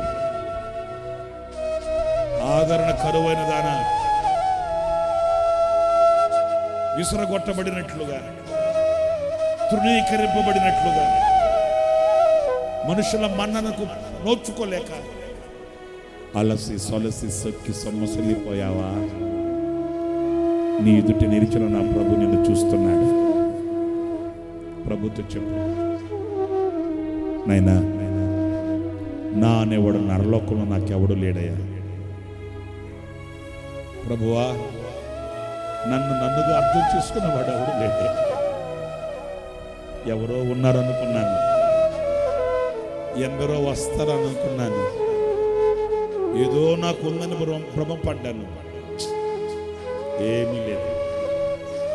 నీవు తప్ప నాకు వేరొక ఆశ్రయం నాకు లేదయ్యా. నీవు తప్ప నాకు వేరే దిక్కు నాకు లేదయ్యా. నీవే నన్ను ఆదరించాలి నాయనా, నీవే నన్ను ప్రేమించాలి ప్రభువా. నీ కృప తప్ప వేరొక్కటి నాకు లేదయ్యా. యేసయ్యా, యేసయ్యా, నేను యథార్థవంతురాలను కాకపోయాను, నేను యథార్థవంతులను కాకపోయానయ్యా. నా వంకర బుద్ధి ఏంటో నాకు తెలుసయ్యా. నాలో ఉన్న లోపం ఏంటో నాకు తెలిసి వచ్చిందయ్యా. నా భక్తిహీనత ఏంటో నాకు తెలిసి వచ్చింది. ఇక మీదట నీతో బ్రతుకుతానేసయ్యా, ఇక మీదట నీ కొరకు బ్రతుకుతానేసయ్యా. నేను ఇంట ఒక విధంగా బయట ఒక విధంగా ప్రవర్తిస్తూ వచ్చానయ్యా.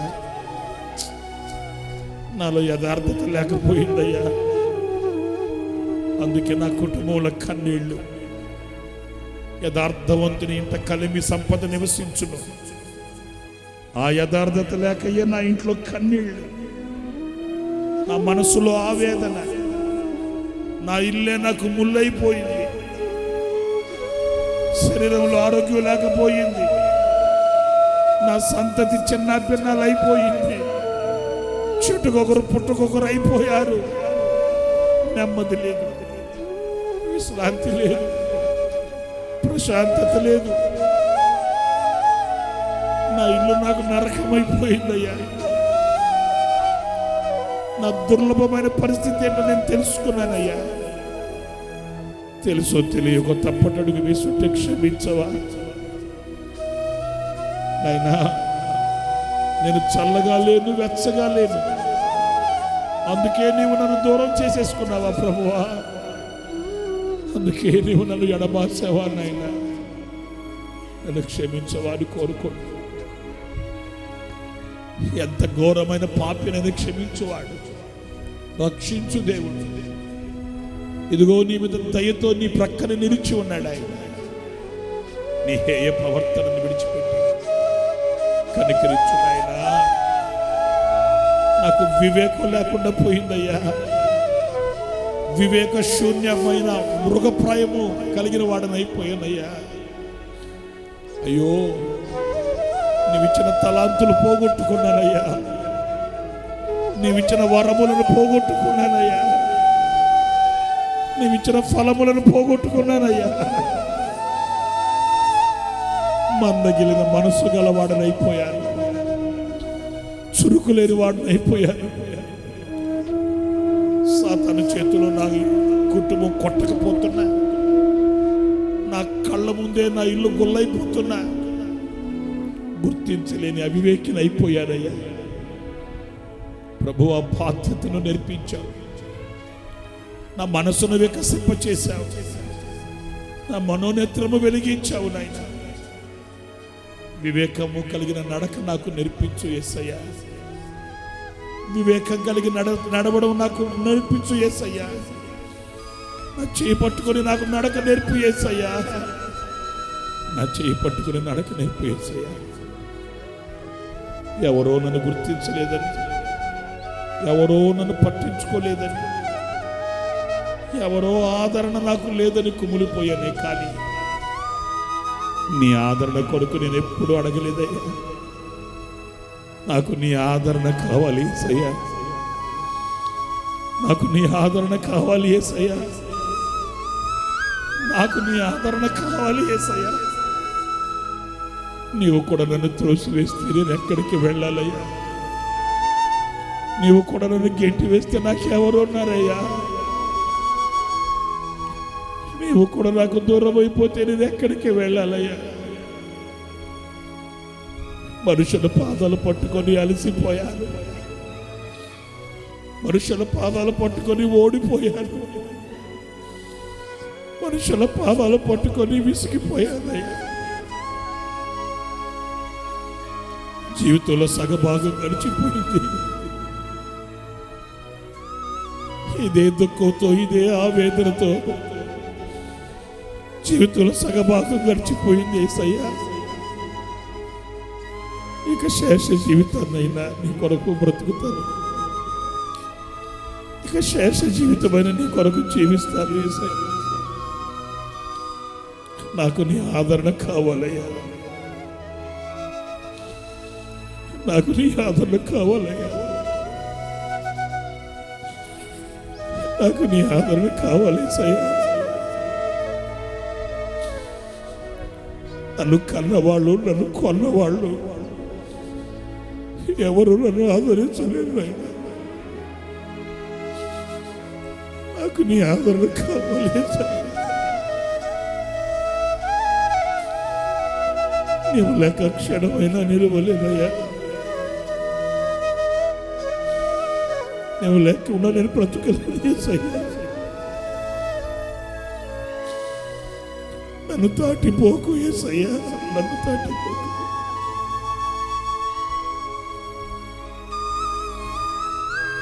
ఓ